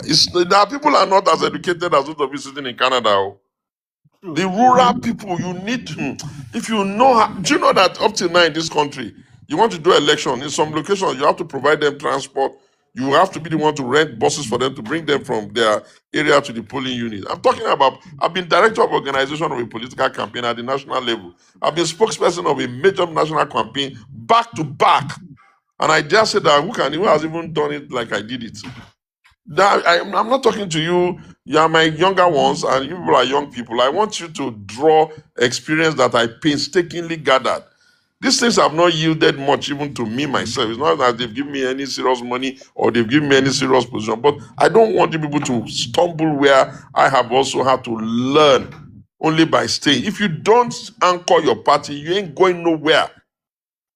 Because at the end of the day, by this time now, things are late. People have already taken position. Will any human being that knows that he wants to do an election be sitting down in another, if you are not in ADC, sorry, if you are not in APC or Bola Tinubu, why would you want to sit down anywhere else apart from where Peter is? But where is Peter? Yeah, to me, I totally get what you're saying, but what I would have advised was probably him using one of his own persons to do the anchoring of the party. That would have actually. But that is still the same thing now because he couldn't have been chairman of party and still the party presidential candidate. Don't you get me? What he would have needed is just he could have taken even any of those tiny party like Leaf Party. He wasted time by hanging around recycled elements who don't even flow on his frequency. They are now somebody presidential candidate of ADC. What's that party now? NDC. He's already gone to European Union. He's gone to America. He's gone to, you want to kill him? Listen, when I criticize Peter, I criticize Peter not because I'm angry with Peter. I criticize Peter because I can see the load he's carrying. And this is not a load that one woman being can carry alone. On top of that, I can also see the fact that the Southern has never been president in this country. Damn it. So I'm not his enemy. I'm not his. It's just to push him in the direction. Okay, look at us now. Look at the whole place now. Tell me now, how many persons of great candor, apart from Kwankwaso, have you heard telling you that he's going to go and run his election in Peter's party? Whereas by now, everybody that is not having it, who has gotten tired of all this APC and what they call it, gotten tired of ADC and gotten tired of the joke of PDP, ordinarily should be lining with Peter. Ordinarily. Because you know that Peter will put in the discipline. Peter will put in the work. Which money are we talking about? Peter doesn't need money to get anything done, but he needs structure. And this structure has to be built from the grassroots. Do you know how long it takes to build it? The last time Peter did his last election, let me tell you because you won't know. Do you know how much he gave them? Do you know how many of the people that they disbursed money to in Peter's, what they call it, that their Peter Obedient movement, that they didn't even show up with their own agents? PDP is misbehaving. Yet every election you are seeing them coming second. Do you know why? Because they have institutional people in the grassroots. They don't need to suffer before people show up. At least 10. If Peter is going to run a marathon, he has to prepare for a marathon and stop behaving like he's going to run a dash. I get that. Then my second question though borders around the Yeah, institutions. Keep this one short, yeah. So we'll just move the queue. Yeah. So my second question, which might be the last, borders around the three institutions: the executive, the judiciary, and the legislature. As it stands now, the three of them are not independent. What do How do you you know that? from what we are seeing, What are you saying now? the Let me tell legislature, you. Let me quickly help you so that we'll make progress. Listen, I started out by explaining to you that characters, the quality of the humans in a country, it is from those humans in that country that are going to get the people you are calling your leaders. Oh. Because leaders are not dropping from outer space. Now, when it is time for us to go and pick, say, rep members, imagine if somebody like you and maybe some of your friends like Ruth, like Byron, like Solomon, like SP, like Princess, like Abby, like Junior. Imagine if some people like you were the ones that were trying to be the rep members behind one party. Then imagine if that party was a party that has a strong presidential energy with fire. Then imagine if we got to the election day and more of you won. Do you think I believe that you will get to the House of Rep and go and start sitting down there and be doing the kind of nonsense those ones are doing? You will see them, you'll be wondering, you open television, you are watching the House of Rep and the House, especially the Senate. Nothing annoys me more than those senators. They'll be laughing, they'll be joking. Do they think that the Nigerian country is laughing now? But because it is only the people that show up that will win. There are more young people in this country. The median age in this country is about 17 or 18. The people that are poor are more than the people that are rich. How will you tell me we cannot manage ourselves, design it, conserve energy, stop wasting saliva where we don't need to waste saliva, just go there and go and tell them we want a new country? Is that so hard? If it was hard, Peter will not get 6 point something million, would I promise you that? It's not that hard. So instead of building on it, what have we done? That energy is gone. That's almost 8 months. He was helping them to sit down there and be discussing one year party that he knows that is not good. They won't even make it easy for him to do primary there. How is he going to do primary in EDC? They would have filled all the lines, all the states with their people. Then he will come and say he wants to do primary. Okay, did Rotimi Amici make it? Didn't I tell them from the get-go that you guys are not going to make it? This is rubbish. This is total rubbish. You're not going to make it. So don't waste saliva there. Get another one. Okay, look at it today now. Peter is saying they are saying he's the candidate of that party. And they are saying Kwakwaso is going to be the one that is going to be his vice president. Oh God, my Lord. Even when you're unequally yoked with people, it makes you want to cry. You want to cry. When he went out with Dati Ahmed, because Dati was a breath of fresh air, it was even better for him. You want to be the new order, and then you want to be going around with the same recycled element who even have issues with the United States of America. Congresses are saying they want to designate some of them as terrorist sympathizers. And all. That's where Peter went to sit down. Oh yeah, continue with it now. Peter cannot be more sad than me. You people that call yourself over there cannot be more sad than me. Because it's not as if I think that he's a messiah. It's just that I thought that he has created something that younger people, you people that are younger than us, you can line on. Okay, where do you want to start now? In the Southeast that he has come from, if Peter's game was so clever, why has any of the governors in the Southeast not agreed to be with him? Even the one governor he has he been able to retain him? Peter wants to leave. And he couldn't even convince ordinary Alex Uti, the only governor he had, to follow him. Don't you think that tells you something? And yet, the one you people like to abuse all the time, everybody's running to his party. Are they broke like that? Do governors look like people that need to go and start begging president for money in your eyes when they are not like me and you? It's not about money. It's about the fact that people don't want to take a risk on something that is not reasonably predictable. In the North, do you think there are no finer, younger element that can be presidential candidate apart from only the same mold article? After how many rounds? But if that is how it is, that is how it is. So young people, you must learn to collaborate with yourself. You must learn to decide, okay, we've had enough of these old ones. Let us now go and collaborate with ourselves. Let us take our time now to find correct people in our state. The ones we like and the ones we are ready to die for. And let us go and say, okay, let's come and do the election. Is it not even young people that would even do the buying of vote and selling of votes? What happens if you are sensitized the society to such a point that everybody has taken? Did the Arab Spring not happen in this country, in this world? One person just got angry and said, we've had enough. The whole of Arab nation collapsed. Do you know the power of people power? Do you know the extent? But people cannot do people power. When every day in the morning, your friends, your usual fellow, today, soli, they gather people on the street. Next week, soli, gather people on the street. They're not the time for soli. Much. Thank you very much, sir. Solomon, are you back? I don't know if you're back. Solomon, are you there? Okay. Okay, Solomon is not there. And Bonka, you can go ahead. Bonka, are you there? I think his network caught. Okay. Princess, are you there? I can't even see Bonka. I think he got kicked down. His network is terrible. But Abby is there. Does Abby want to speak? I can see him not in the app on the app at the moment. I can see him. He's I there. don't want to speak. Otumba is on tea break. Otumba, Egbon, you don't go. Okay, Otumba, are you there? Yeah, I'm here. He's back. Yes. Yeah, Gabi, go ahead now. Question is, please, this alternative. My question is the alternative. Can you hear me? Yeah, I can hear you loud and clear. Can anybody hear me? We can Please, who hear is you loud and funding? clear. How are we funding the financial? How are we funding the alternative? I want to be a member of the alternative, and I want to know how we're going to be strong financially, because politics is finance. It's about money. It's about kudi. I So know, how but is you the see, financial structure you of have the to, alternative? wait now. Fantastic. You have to start first with an idea that makes sense. And then when you start with an idea that makes sense, you have to pour your own resources into it, which I have been doing.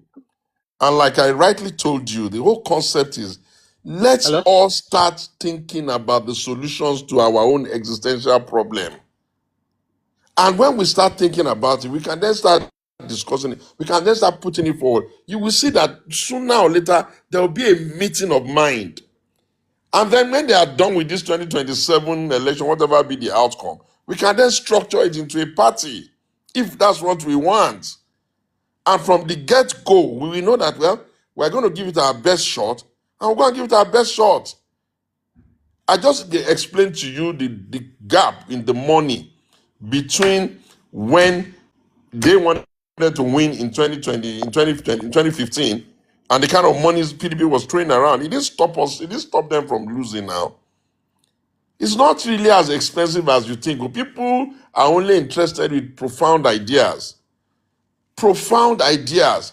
For instance, in 2027 now, you can start saying, okay, let's even start looking for who do we want to even give power to in the north, assuming we're going to the north. We can use the next 2 years to be looking. Let us all be shopping for the human being that we think, okay, this one, if he's representative, we'll be happy. Then we'll find him first. When we find it, we'll start to market it small, start marketing it small, start making it small until we get to the time. And if you want to, you have a meeting in your ward, how hard is that? To have a slide alternative meeting in your own ward, how hard is that? How many people do you need to put together? How much do you need to spend? You don't need to imagine that you're going to be funding a party as a national party. Start it even from your own ward. Start it from your household. Start it from your friends. Guys, can we continue like this? Are you guys not even disgusted that every day, every time they say they've killed people, they've kidnapped people, they've attacked people, they've done village? What? Come on. Come on. Come on. Is the office of the president the only office in the land? And even the ADC that you're even talking about, how many people can they even accommodate? Almost all their reps and all their former legislators have even lost tickets. Imagine if we had created something that they can be part of.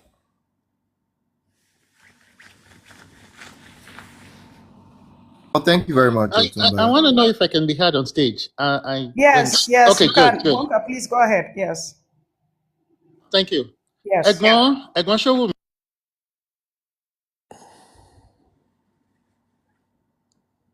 It's very bad. I don't know if you've disconnected for a minute. Okay. Okay, while we're waiting for others, so can I ask Otumba, like, can people join the alternative? Like, Oh, what if people are yes. interested in joining? Okay. Oh yes. I mean, I resisted the idea of making it like that at first. I wanted us to first of all even go and Can have I be a heard well? serious. We can hear you now, We can hear you Bonka. Ah, now. Egbon Showunmi, Ekrole, Ori Call Dobale Shall I? Adukwe. First, before I go, Or Bonka, your Sorry, network is your so. network. Is this what's it called? Is this succession network you're using? now wow. Sorry. Go ahead. Your You can't hear network me? keeps kicking you out. Yes, we can hear you yeah. now. Oh, okay. I just want to first of all say good afternoon to Egbon because Egbon, when I started with a fight with Egbon and the way he handled it maturely, he just earned my respect. And so, but I that's remember to the now, past. it didn't Pamio, Abi. Yeah. So, Egbon, I want to break this into two.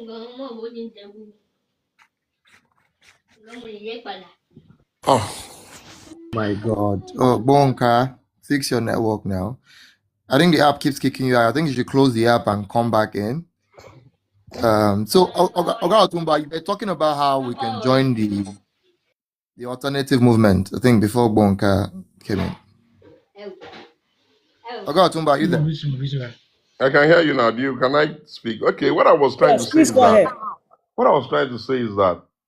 let us first of all be interested in a different way or a better way of doing what we are doing. And let us be aware that we even have a big problem on our hand that we are not seeing yet. The people that have been robbing us in this country have started creating a succession to their children. What will be our escape from that if we don't start looking for an alternative, a better way of doing things? So, what I had said is that by the time this 2027 is done, we will put the energy to get it registered. And every person can lead it from his state. If you cannot carry state, carry local government. If you cannot carry local government, carry ward. Let's just all go and start looking for solutions. Some of you would have seen that I'm a little bit persuaded by Bola Ahmed Tinubu, President of the Federal Republic like that. It's because I see that they are beginning to settle the housekeeping issues. They have already designed, zonal development commissions. I have seen that they have agreed in principle devolution of power and the resources to local government and states. I have seen that they have gotten themselves out of the mess of subsidy. I have seen that they've gotten the country out of the mess of an exchange rate that is unpredictable and unstable. So I am beginning to see that the things they were meant to have done since all these years that they've been jumping up and down, calling themselves politicians, they are doing it now. So if he finishes building the foundation that we can build on, then we can run with it. But if we want to run with it and wake up in the morning and say, who is the governorship candidate in one state? The man is the father is giving it to his son. Who is the deputy governor in another state? Another father is giving it to his son. Who is the senator in one place? Another are your fathers going to serve their father and then people will start serving their son? Of course, we don't have to agree to such nonsense. So the only way for us to do it is to ensure we start thinking about a better way of doing it. So it is within that context that I kept saying we need to anchor. We can call the name of our party whatever name we like. Peter could have called the name of his party whatever name he liked. He cannot tell me that there's no human being in this world, not even one person he can trust to be chairman of a party, except himself.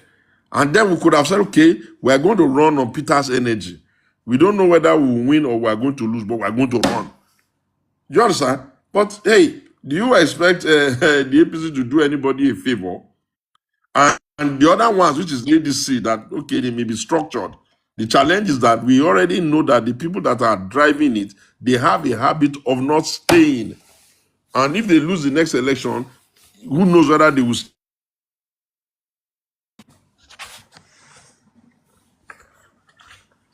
Are you there? Yes, Yes, sir, sir. but you didn't tell us So how really, young people that's what can it is. So join. immediately, we can, what do I call it? The what do you call this thing? The website is there. social media platforms are there, but essentially I resisted. People begged me, said, well, let's register. I said, no, it's too early. You can't jump into jumping. You will just be like them. You have to wait. Let's get more people to believe that there's even a need for us to be a better country.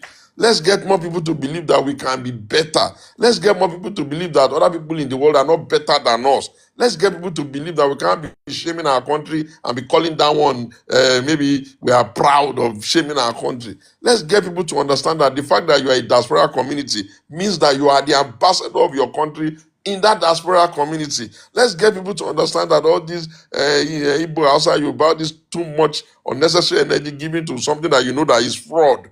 When the people that are calling themselves Igbo leader, Yoruba leader outside, when they are stealing, they used to call you to come and share inside the money.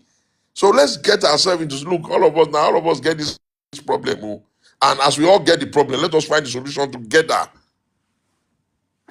Then when we see that it's getting traction, then we can whatever we can call. And thankfully now, thankfully, we have now seen that what is called party in Nigeria is just chairman and secretary. One chairman, one secretary. If chairman is from the north, secretary is from the south. If chairman is from the south, secretary is from. We can balance it like that now. Easy peasy. But you see, people like to clap for their oppressors. And so they be saying they brought, which money they bring there? Oh God, anyway, it's okay to talk about it this way, but God will help us, sir. Well, I'm sharing my own ideas and what my contributions have been. I've gone all over the country. Do you know, hey, my back is almost breaking just from talking, begging, trying to tell people. How do you even feel, you Nigerians? How do you feel looking at the north of Nigeria? Every day they are kidnapping people, they are killing people, they are maiming people. Some people are saying they are in this country. In this country. It's as if you should go and wake Senate, you can go and wake the spirit of General Sani Abacha and say, Mr. Man, please, you old man, don't die. Get up and come and help us fix this problem. Because I don't believe that this problem will not get out of our country within maximum 18 months. You will never hear anything like that again. Because they would have met a leader who is more resolute and more crazy than their fathers. But what do you want me to do? What do you want us to do? People cannot give more than what they have now. Or is it the ones that are the ones that are even instigating them to destroy things because of politics that you are going to go and say, go and give the country to? How? Sir, yes, sir. Bonka is back, oh, sir. Yes, Bonka. And can I I let can Boga I ask his question. can I What's wrong with your network? Oh my God. Now to the Wait a funding minute. of the alternative. Are we going to do GoFundMe? Because It's too politics is early. money. So how? Let me tell you something, my dear Abby. If we start with funding, it is on the basis of funding that everything will scatter. I've told you, like you now, Abby, you are from what's the name of that federal consensus where Moyo is from. Start an alternative there.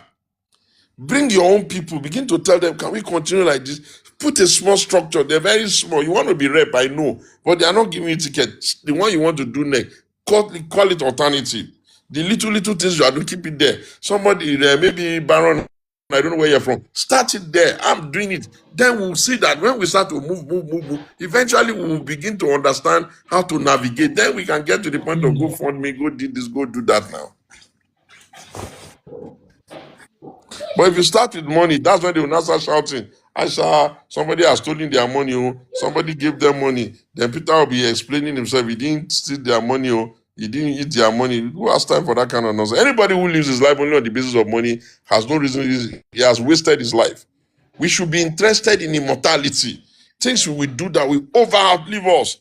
That the world will say, wow, some men passed through there. Which kind of education did he get? All these names that we're worshiping and worshiping. Do you think that we are not in this world, they would even be able to cope? You can't. hear me very well now? Yeah, I can hear you, Oh, Bonka. Ask your question. Hell, Boga has dropped off again. I think, Bonka, I think the witches are the ones, your village witches your village people are the ones chasing you about. Bonka, you need to stay on the app. I think you're using another app while you're using TikTok. You need to stay on the app and ask your question. Go ahead, Bonka. Bonka, we can hear you like you're here. so Come. you can hear me very well now. Yes, we Yeah, but don't leave can. the app. Go Okay. on. All right. I'm not going to leave the app. Egbon, Echo Jometa. I'm still going to reach out to you when I'm in Nigeria, and then, Okay. but that's a different. But my question is on two sessions. One. I see that you've been talking a lot about Peter Obi, and I want to compare because this is like a reincarnation of the First Republic, where someone, there were two champions in the South, and that was Zeke and Awolowo. One was trying to be a messiah; he was being messianic. The other was talking about structures, and at the end of the day, they were able to embarrass Awo because of the structures he was putting in place then that didn't materialize until after 4 or 5 years and kind of affected him politically. In the first 3 or 4 years, he was putting tax laws and everything in place. That thing is repeating itself today, where someone is going around talking like a messiah while someone is actually doing structures, putting tax laws in place, regionalism, state police, and all that. Why is it that the youth in particular are more drawn to the messianic figure as opposed to someone actually putting the right structures that can outlast No, let the me thank the you. Okay, stop so there. Let me quickly, yes, well, you will come I'm back. not done, Shao, but because the guys will cut me off. I know Oh, them. yeah, oh, yeah, the next one. I don't want to forget. This is a very serious Yes. question you've asked. If they are going to allow me to finish, I don't mind cutting for now. Yeah. Finish. Tumba, you answer Okay. him. So Oga Tumba, you answer him. Monka, you yeah. can ask your B part. Will allow you to ask the second part. So I think Oga Tumba wants to before he Okay. forgets All the right. first. Okay. Yeah, Oga Tumba, you can go ahead. Listen, oh, the number of educated people in this country during Awolowo's time were very few. And what Awolowo did and did not do to make it difficult for himself to be president, Awolowo also has to take some responsibility there. Essentially, if Obafemi Jeremiah Awolowo had not said while he was premier that he wanted to go and be president, and then Akintola had won the premiership, then Awolowo lost the presidential effort, and then came back and wanted Akintola to come and get up from his own chair, we would not have had that kind of challenge. He may not have been president, but he would have been premier, and the South would not have been having that kind of wild, wild west. So when we are praising him, let us also state history the way it is. But that does not mean that his vision is not right, because if his vision were not right, today it will not be that it is the Southwest that is the most stable part of the country that can even support other people coming from their own area to come and stay there. Now, where we are today is not where we are then. Oh, this one name will be one name that they are doing is not going to do anything to Ashad Bola Ahmed Tinubu's election. I can guarantee you that. The president of the Federal Republic of Nigeria, the present president, is likely going to win this next election by a large margin, a larger margin than the one he won before. In the former times, he had very little, because Buhari had acted in a certain way, there was hardly any real inroad or commitment from the Southeast. That's not the state of things today. So even if it are like, let him be bathing in perfume, some votes in the Southeast will still follow the incumbent. In the former time, the whole of the South was not in the ruling party, they were with the PDP. Today, all the states in the South, all, bar none, is in the opposition party. And the people that are guarding the rail in the South today, they are not the type of pushovers that will just allow somebody to come to their state and start running riot. They themselves are, in fact, if you like, you can call them, for a want of a better word, tough cookies to crack. So they will get some numbers. Yes, where they used to shout and talk and all be doing anything is Southwest. They will still shout and talk and do all that, but it will get numbers. Then you will come to the North Central. You can check the numbers already, even. He will get. Nasarawa, most likely, he may not win. I'm not saying win, he will get. There is no magic you are going to use to prevent Wike from bringing some number. I don't say he will win, he will get. And when you start going to the far north, you have to look at where the top political players are. And then you'll be asking, okay, if they're going to pay money, if they're going to spend money, who will even have more money? And the ones that are deceiving themselves that the northern numbers are exclusively theirs because they are the only northerner, they will tell me whether the governors from the north are not also northerners.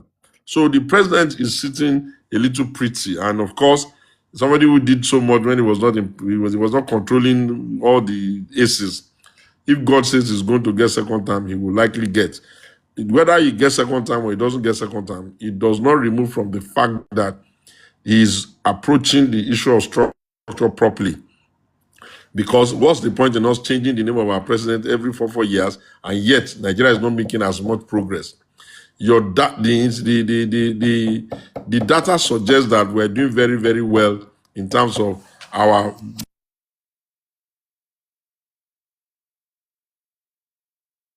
We can't hear him again. Oh. This, I think, is his network. Ogatumba, your network paused you for a minute. So I don't know if we wait for him to come back. But yeah, guys, while we're waiting for Ogatumba to come in, Can you hear my me? next. Okay, yeah, we can hear you, sir. We can hear you, sir. Go on. Okay. Like I was trying to tell you, a few days ago, I was trying to do a research to wonder that, okay, typically, why is it that the reforms that everybody's applauding abroad, why is it not hitting out? You know what I found out? The best reforms in the world takes 5 years to hit to the household. I wanted to pull out that document and share it with you, but maybe I'll write it one day and put it out. But I think I'm doing too much for the APC people and they are very stingy. So let me just not give them. I can give you the economic models of how this type of reform works. What will happen in year one? Tick, tick. What will happen in year two? Tick, tick. By the time you get to year 5, it would have hit the household. So the reforms are working. Don't let anybody use his own lack of desire or creativity or initiative or lack of will to even exert himself or think outside the box to be saying that he wants to tell us in this country that we should now take the plane that has taken or bring it back to the ground so that the ground can now scatter. No. You can't do it like that. And if somebody is asking how many years has APC spent, are we going to pretend as if we didn't know that I'm not informed? I'm not informed. Former president was really basically just playing. I'm not informed was playing now. I'm not informed was allowing them to be taking subsidy money and be doing anything he wants with it. I'm going to fight corruption was allowing his attorney general and so many other people to get themselves into things that are now making them explain themselves. I'm not informed. I'm not informed. That was a different era now. I'm not informed is not. We just have to thank God. Maybe what God wanted him to do for us is to give us another pan-Nigerian party. And now we have a pan-Nigerian party. Now it is up to the people that are alive to figure out how to make it balanced. And I feel that if they win their second time, assuming they win, there will be enough time now for us to, everybody whose head will cool down. They will understand that everybody cannot be president at the same time. And that if you want to win an incumbent, 3 of you cannot be saying you are going to be presidential candidates in 3 or 4 different parties. As at the last count now, do you know how many presidential candidates you have? All of them pretending as if nobody can be president and they cannot be supporters, they can't be leaders, they can't be inspirers, they can't be. I don't understand how we got ourselves into this mess. So. But I think the only thing that will cure us from it is if we can start doing serious consequence. If immediately you are coming out from governorship, you are taking it to the FCC, you are landing you 10 years.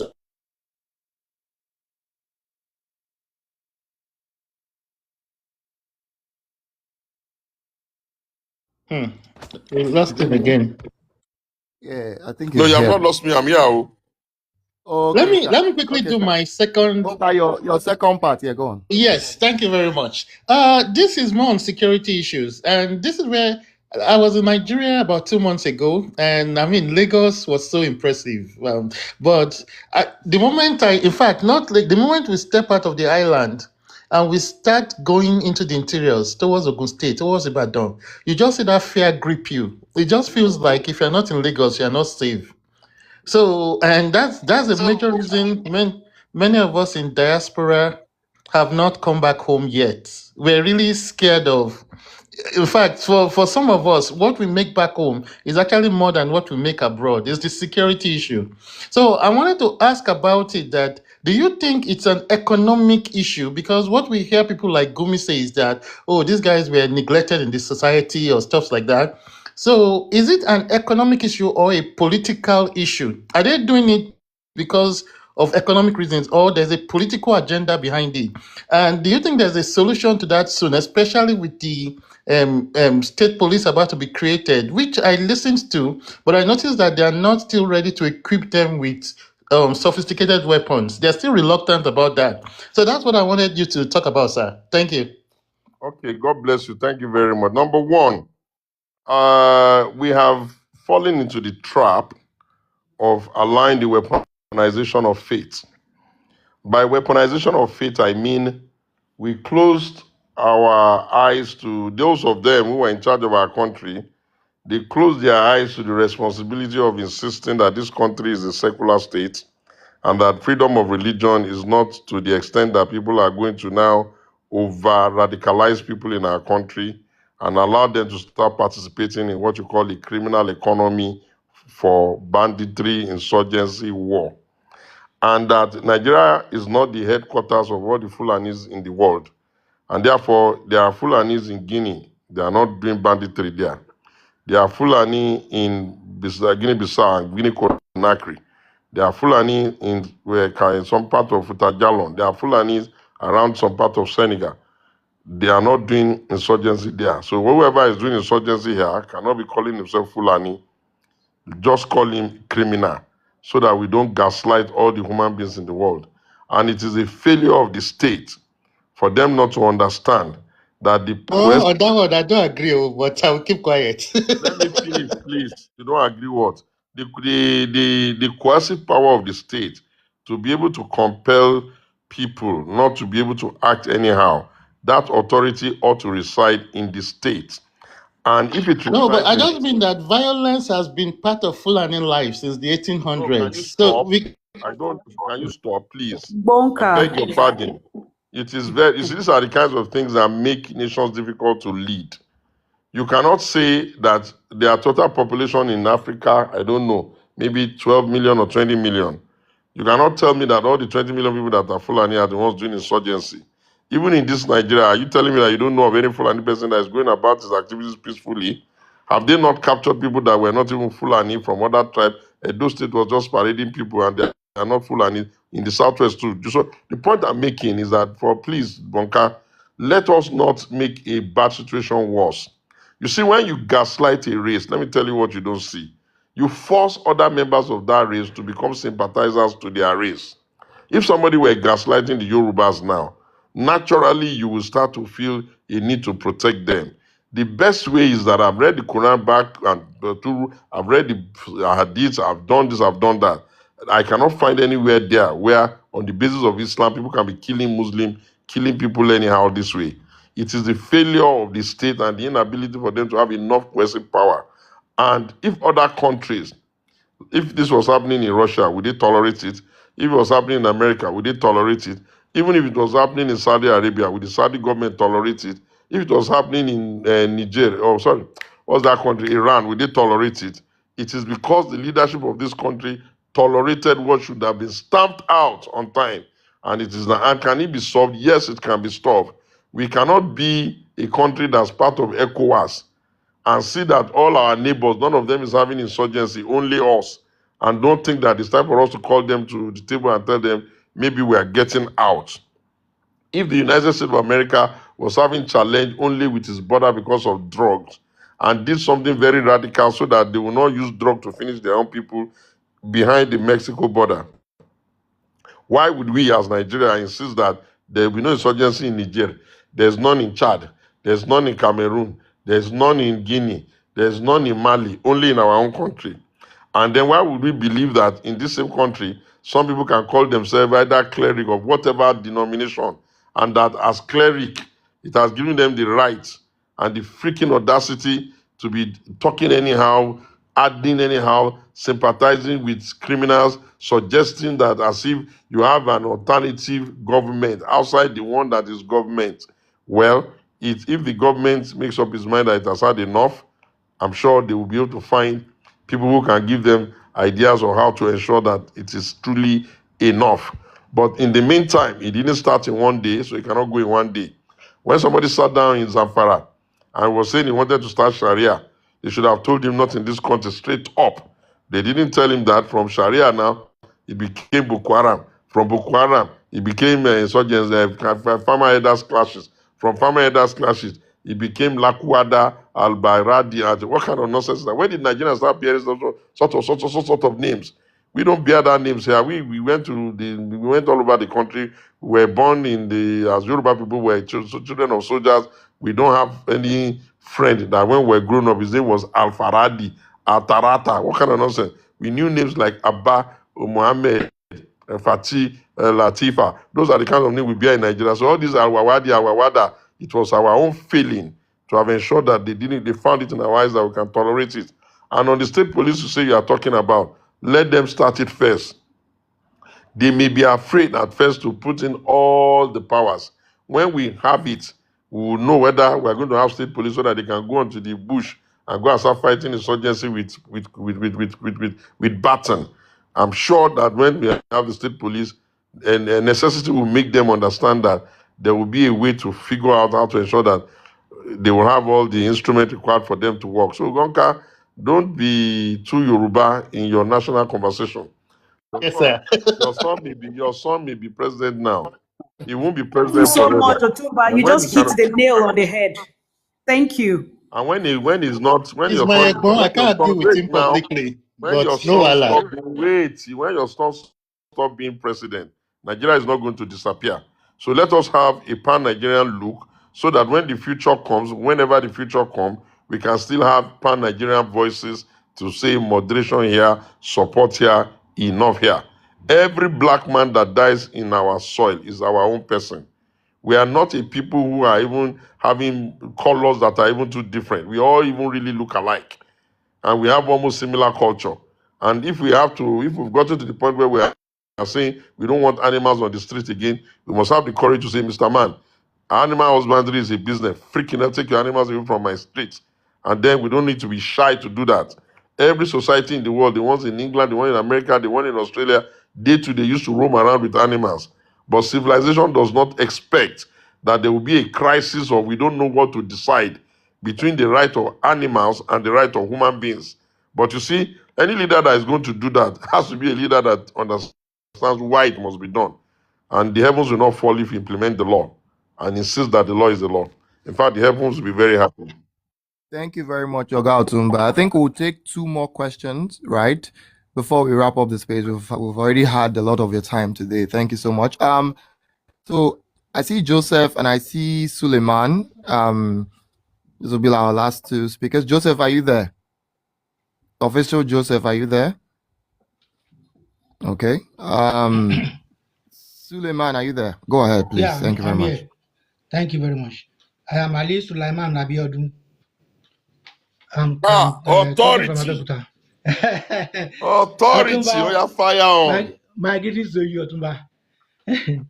To me, the next election is already won by President Tinubu and lost by the opposition. We should be realistic and not be sentimental and emotional. Election is won.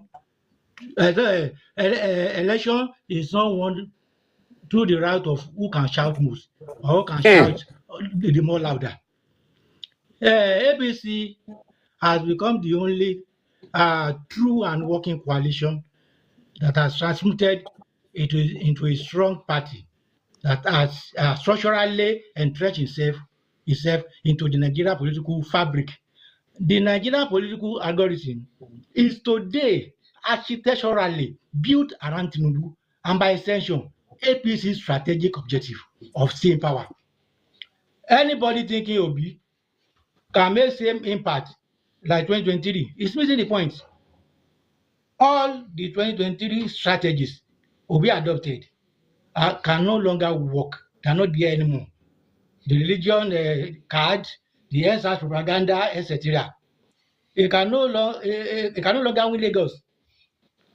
Cannot make any road into the north. Oga Now Suleiman, the no north will vex, not guy. support him. Is it Hello? Oga Suleiman, is it a question or a submission? You know, we're on time. A So submission is a question. I will still ask my question. yeah, just Can try I and continue? wrap it up. So you ask a question much later. Yeah, go ahead with your question. Yeah, Can I go on. continue?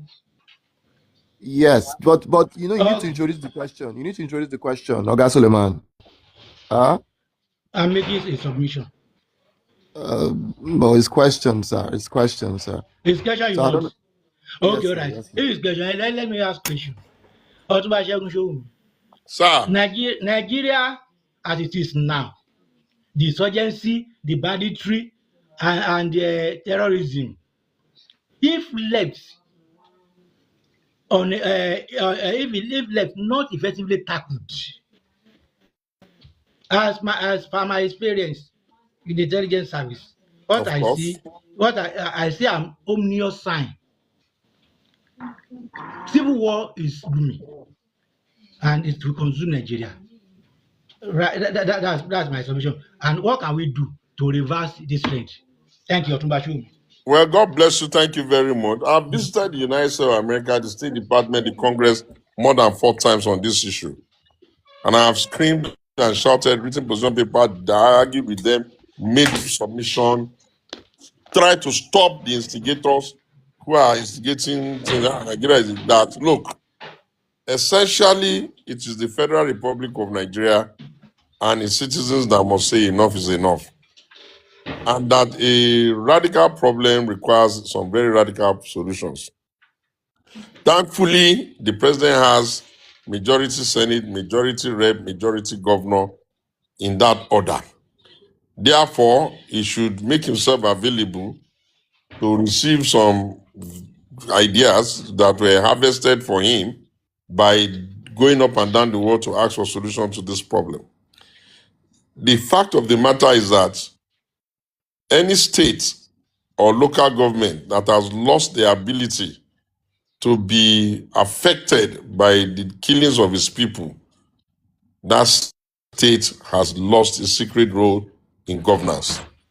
And if you are killing people if a particular ethnic group is killing its own people, sometimes it's not good, but if they are happy with it, it can be a little bit ignored. Once it morphs into interracial or interethnic killings, it is the first sign of problem. And the world, as we know it today, this same world that we know today, is not going to sit back and allow a genocide of that nature to run over Nigeria. Reason being that all the powers that be in the world, none of them agrees to an idea of an Islamatization of this country. And the people who used to be interested in it before, or who could have been sympathetic, are beginning to change their ways. People like Saudi Arabia are opening up and making their country a little bit more friendly to some other ideas. We have seen Dubai, we have seen the way everybody's building up their place. Even Iran, by the time they are done with this challenge they are having, they're going to metamorphose. Most people don't know that Iran is actually an iron society. It's not really fundamentally Arabic. It's actually more closer to Europeans than any other. More closer to Europeans than any other. So I feel that all of these things going on is going to produce even a new behavior and a new attitude. No nation wants to be perpetually in war. And nobody is going to allow them to turn this country to this way. And if they are dreaming, they should purge that dream. Nigeria is not the kind of country where, especially the Yorubas, they are not the kind of people that you can force them to follow your own type of radicalism. The Islam that Yoruba people can practice, that's the one they are practicing. And as you will see, if the presidency gets a second time order, you will see that because this thing has become a song in the lip of every child now, it means that everybody is going to not take it kindly with this kinds of thing. It requires a reworking of our security infrastructure. It requires a reworking of our intelligence infrastructure. It requires a weeding of our armed forces to weed out those who can be radically sympathetic to stupid ideas like insurgency. And it requires being totally unwilling to tolerate anything other than if somebody kills people in our country, we will throw the law at him. And I'm very happy that the governor of Edo has set the motion. This is the ideas I've been telling them since, but they don't listen, which is that he has written to his attorney general to set up, he has written to his chief justice to set up a one-stop or a sui generis court for special activities of this nature, so that if you get yourself involved in kidnapping and cultism, they drag you there within a few days, 1 or 2 or 3 weeks, they finish the judgment and they will execute their judgment. So it means that the states themselves are getting tired. And even though there's problem in Oyo, I'm sure that even the governor there too must be probably learning from some of the things he left undone. And I'm sure that his neighbor governors in the Southwest too will be thinking about it, because no nation can be at peace if all they are doing is getting themselves killed. You cannot have a kidnapping economy in a country that is meant to be doing well. And no matter the amount of poverty that is disturbing you, no nation is going to allow Nigeria. Forget it. If the Americans and the Europeans and all of them are out of the Iranian challenge, they are going to pay a lot of attention to this nonsense going on in Nigeria. I know, because I have sat in meetings with some of their highest ranking officers who have made it clear to me that no, they are not going to stand for this nonsense. At first, they were calling it Christian genocide. It took a lot of narrative management, argument, persuasion to them that please don't make things worse for our country by making it a fight between the faiths. We don't have a fight between the faiths. We have a scenario where some people are just ensured that they are going to do the radicalization of any of the faiths, and they are going to take advantage or lie under the faith to be perpetuating evil. If you check, the people that have mostly been killed, even by this nonsense going on, have been Muslims. If you are not, they may have lost more lives to this thing than any other person. But hey, one life lost is too much. And therefore, we must continue to do everything humanly possible to ensure that we all speak continuously, we manage ourselves, we control the urge to, glamorize insurgency. We control the urge to make the thing worse. We recognize that even the soldiers we are sending to go and face them are also people whose are people's fathers, people's sons, and all of that, people's husbands. And some of them are also losing their life while we are talking. Therefore, we should be standing on the side of our nation, and we should be standing on the side of our people. He who can pray should pray. He who can write should write. He who can fast should fast. Let everybody know that the welfare of any Nigerian and all Nigeria is the collective responsibility of all of us. This is not the time to shame your leaders. This is not the time to be making it seem as if the person that has not gotten to the chair has solution more than the one on the chair. And I want to assure you there's no precedent, living or dead, in Nigeria that is going to be happy that they are killing his people underneath one kind of embarrassing and disgraceful arrangement called insurgency. It's time for us to improve our military complex. If Iran can manage to face the world powers, shouldn't we also be even desirous of having the ability to generate our own drones so that we spend less money, so that we too can also have the equipment? It's time for us to get the governors to light up their states. You cannot, what has been happening to us is that we take on a zone and then we leave the place. Anywhere we take from the insurgent, we must make sure that there's permanent occupation of the place. Otherwise, it will still come back. And we have to, now the president has said he's going to do forest guard. They should scale it up very, very fast. It's better for us to have security so that we can then be able to plan development than for us to be joking or convert insecurity to a political agenda that people will be using to score cheap political points. I guarantee you, the problem on the table today, most of the people who are saying they want to be president, they have no clue as to how to solve it. Their simplistic assumption that it is easy to solve is better said than imagined. If you give them the responsibility, they won't even know what to do. Do you know what it took for Nigeria as a country, Bola Ahmed Tinubu, to convert the United States of America to their friends as against being their enemy and made them their allies?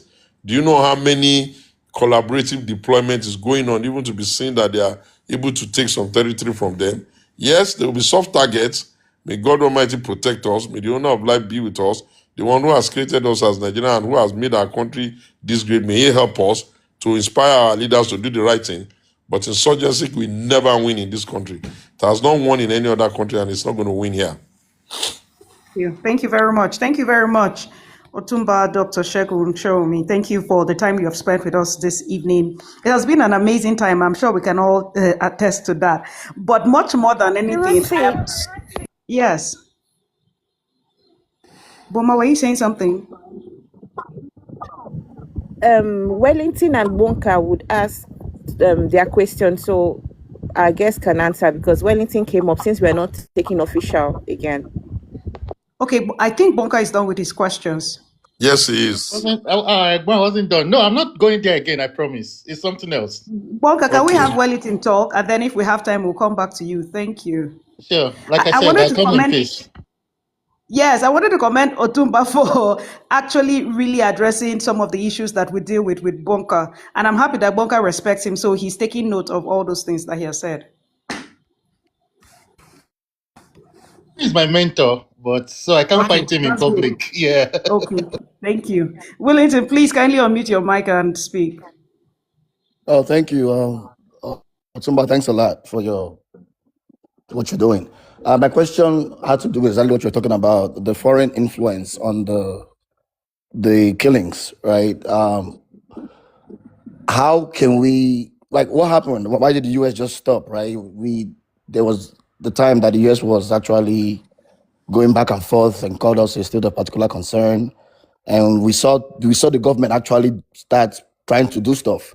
So, is there a reason that made that stop? And for those of us that are in the foreign land, is there things we could do to influence foreign nationals, foreign governments, to put some pressure back on our government so at least something can be done on that?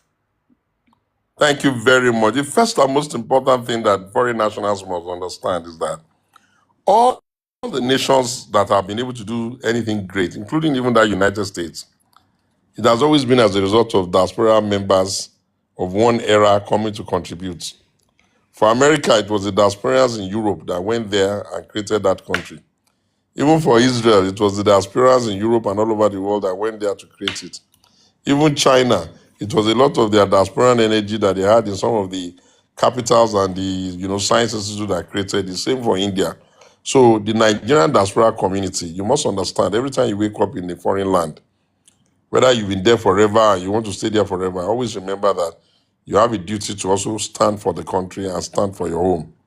The business of standing in front of foreign powers and just shaming your country is no good. There are ways you can present ideas that does not instigate them to hate you or does not make them begin to talk down on us as a people. If you all realize that, it will be good. Then the other thing you can do is that some of you, by just being in those countries, you have seen how their own system works and how it works very well.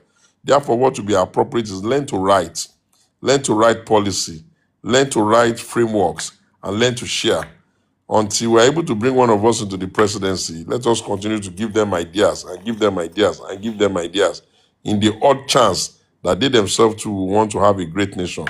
In terms of the foreign powers themselves, I think we are coming to an age now where they themselves have already started saying that helping us is better than shouting at us. I remember I told them in the United States, Congressman Riley, Senator Ted Cruz, and all of them, and I said, look, do you people know what will happen if there's a problem in Nigeria? In your country, do you know how many people are African Americans from Nigerian origin? Do you know how much it costs you people to settle in one refugee? I then shocked them. I said, do you realize that if the Africans started coming to your country because of refugee, do you know how much you will spend? Do you realize that the Africans will come here and start having kids? Do you want your country to become gray? Why don't you let us help them figure out a way to solve the problem in their country so they can stay in their own country and you guys can have a little bit of your country? Can't you even see that the Nigerians are now the highest ranking and the highest earning non-indigenous group in America? You have to understand the world is like a rainbow, and Africa is not going to be without its own challenges. We are more peaceful than you people. We don't get ourselves involved in nuclear issues. We don't do invading other people's country and all the things that you guys do. And you cannot have a world order that will say they have eyes in the skies. They can see what's happening in outer space, but they can leave us with challenges. If you want us to pay, you can structure it, we'll pay. But if you can do it as a humanitarian gesture, you can collaborate with our government. But don't just collaborate with our government, collaborate with the people too. Because ultimately, it is the people-to-people relationship that ended the hostility between United States and China. And therefore, your investment in our people, in our institutions is the best. And let us be clear, this problem, you people are the one that started it for us. We didn't go and destabilize Libya. We didn't go and start destabilizing Iraq. You people were the one that went to destabilize those countries. And at the end of the day, you had no containment strategy to ensure that radical elements will not come into our country. But please note, Nigeria is not going to be the headquarters of terrorism, not in this world. And if you don't help us now, you're already seeing that some of the most radical elements are in our country. The Islam that we want to practice is the one that resembles Dubai, is the one that resembles Jordan. Anybody that is bringing the Islam of Afghanistan, we are not interested. Help us to find track, those who are funding them. The weapons they are making are not manufactured in our country. You people are the one manufacturing them. You should be able to know who are the people that are selling those weapons and where are the weapons coming from. Where is the trail? You should be able to, you cannot be helping us to find people that brought money into your country. Every day, Abacha loot, Abacha loot. Why don't you help us to find the people, the trail of the people that are moving money around? So these are the kinds of conversations that you all can also be having with them wherever you have an opportunity. But be that as it may, I can guarantee you we're doing some. The president can do with more help. He can do with a better quality cabinet and people that are a little bit more serious and more informed about the things in the world. It is not good that he didn't put his. It was not good that he didn't put his ambassador in place on time. If he had put his ambassador in place on time, some of them would have at least started finding alternatives. And then we need to make sure that we have better use of our NIA. The Nigerian Intelligence Agency cannot sit down here and just be chewing fura de nunu or eating suya. Their job is also to mirror the international community, look around the spaces abroad and say, okay, who are the enemies of our state? And we ourselves must be firm in insisting that no Nigerian leader will be given the opportunity to convert our country to his shaming board, where he will just be going from one meeting abroad everywhere and just going to be shaming Nigeria. When a nation stands up and says it's had enough, it has had enough. If China needed some radical laws to make itself great, if other countries needed some, even in the almighty Dubai, you can't use social media anyhow. So we too, we have to make sure that the era of everybody living freely without consequences is over. And we need to let those people that are just waking up in the morning and telling us, oh, protest is the right of people. Yes, but you must protest with common sense. We can't have you go to start procuring people at the back to come and be occupying roads every day, not allowing people to breathe, not allowing people to pass. And we can't have those of them that can be controlled using their media to become the perpetual shamer of the country. Nobody is saying that the country is perfect. Nobody is saying that the things cannot be improved. But certainly, we all can agree that we're not going to allow anybody to convert our country into an unlivable space for us. Well, if there's problem in Nigeria, where will we even go? So help us God.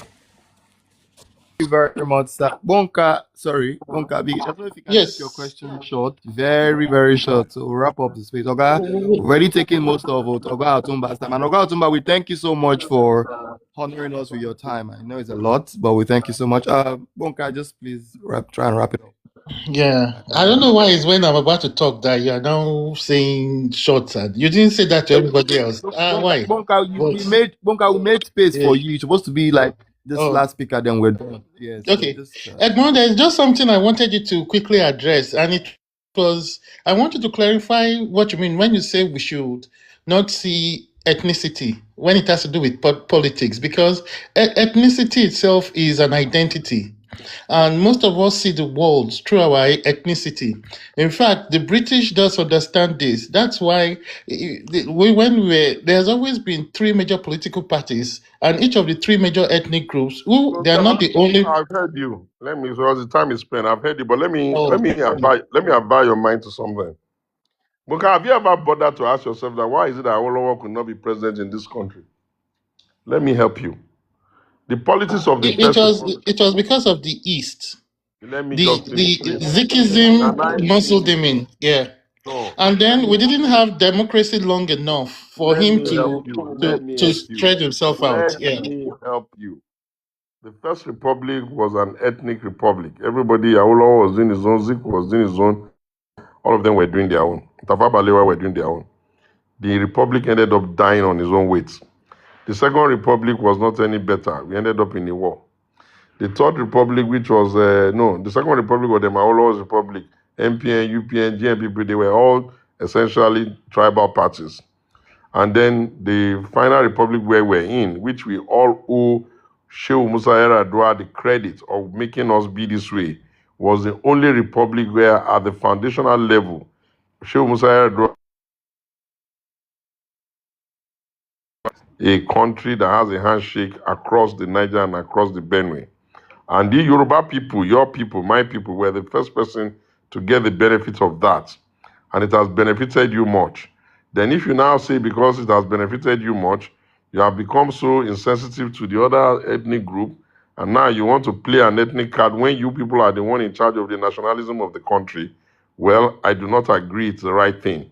And let me remind you, until you break the country up into everybody going to your tent to Israel, you have to learn how to manage the other groups here. Because by your numbers, you don't even turn up to vote. You are one of the most guilty when it comes to turnout. Your sons have always been president on the back of other ethnic groups. So if anybody must even be much more sensitive to the contribution of other ethnic groups, it is the Yoruba nation. Obasanjo was not president because you gave him vote. He got his numbers mainly from the north and even from southeast. Bola Ahmed Tinubu is not president because people gave him vote. He got most of his numbers from the north and a little bit of other areas.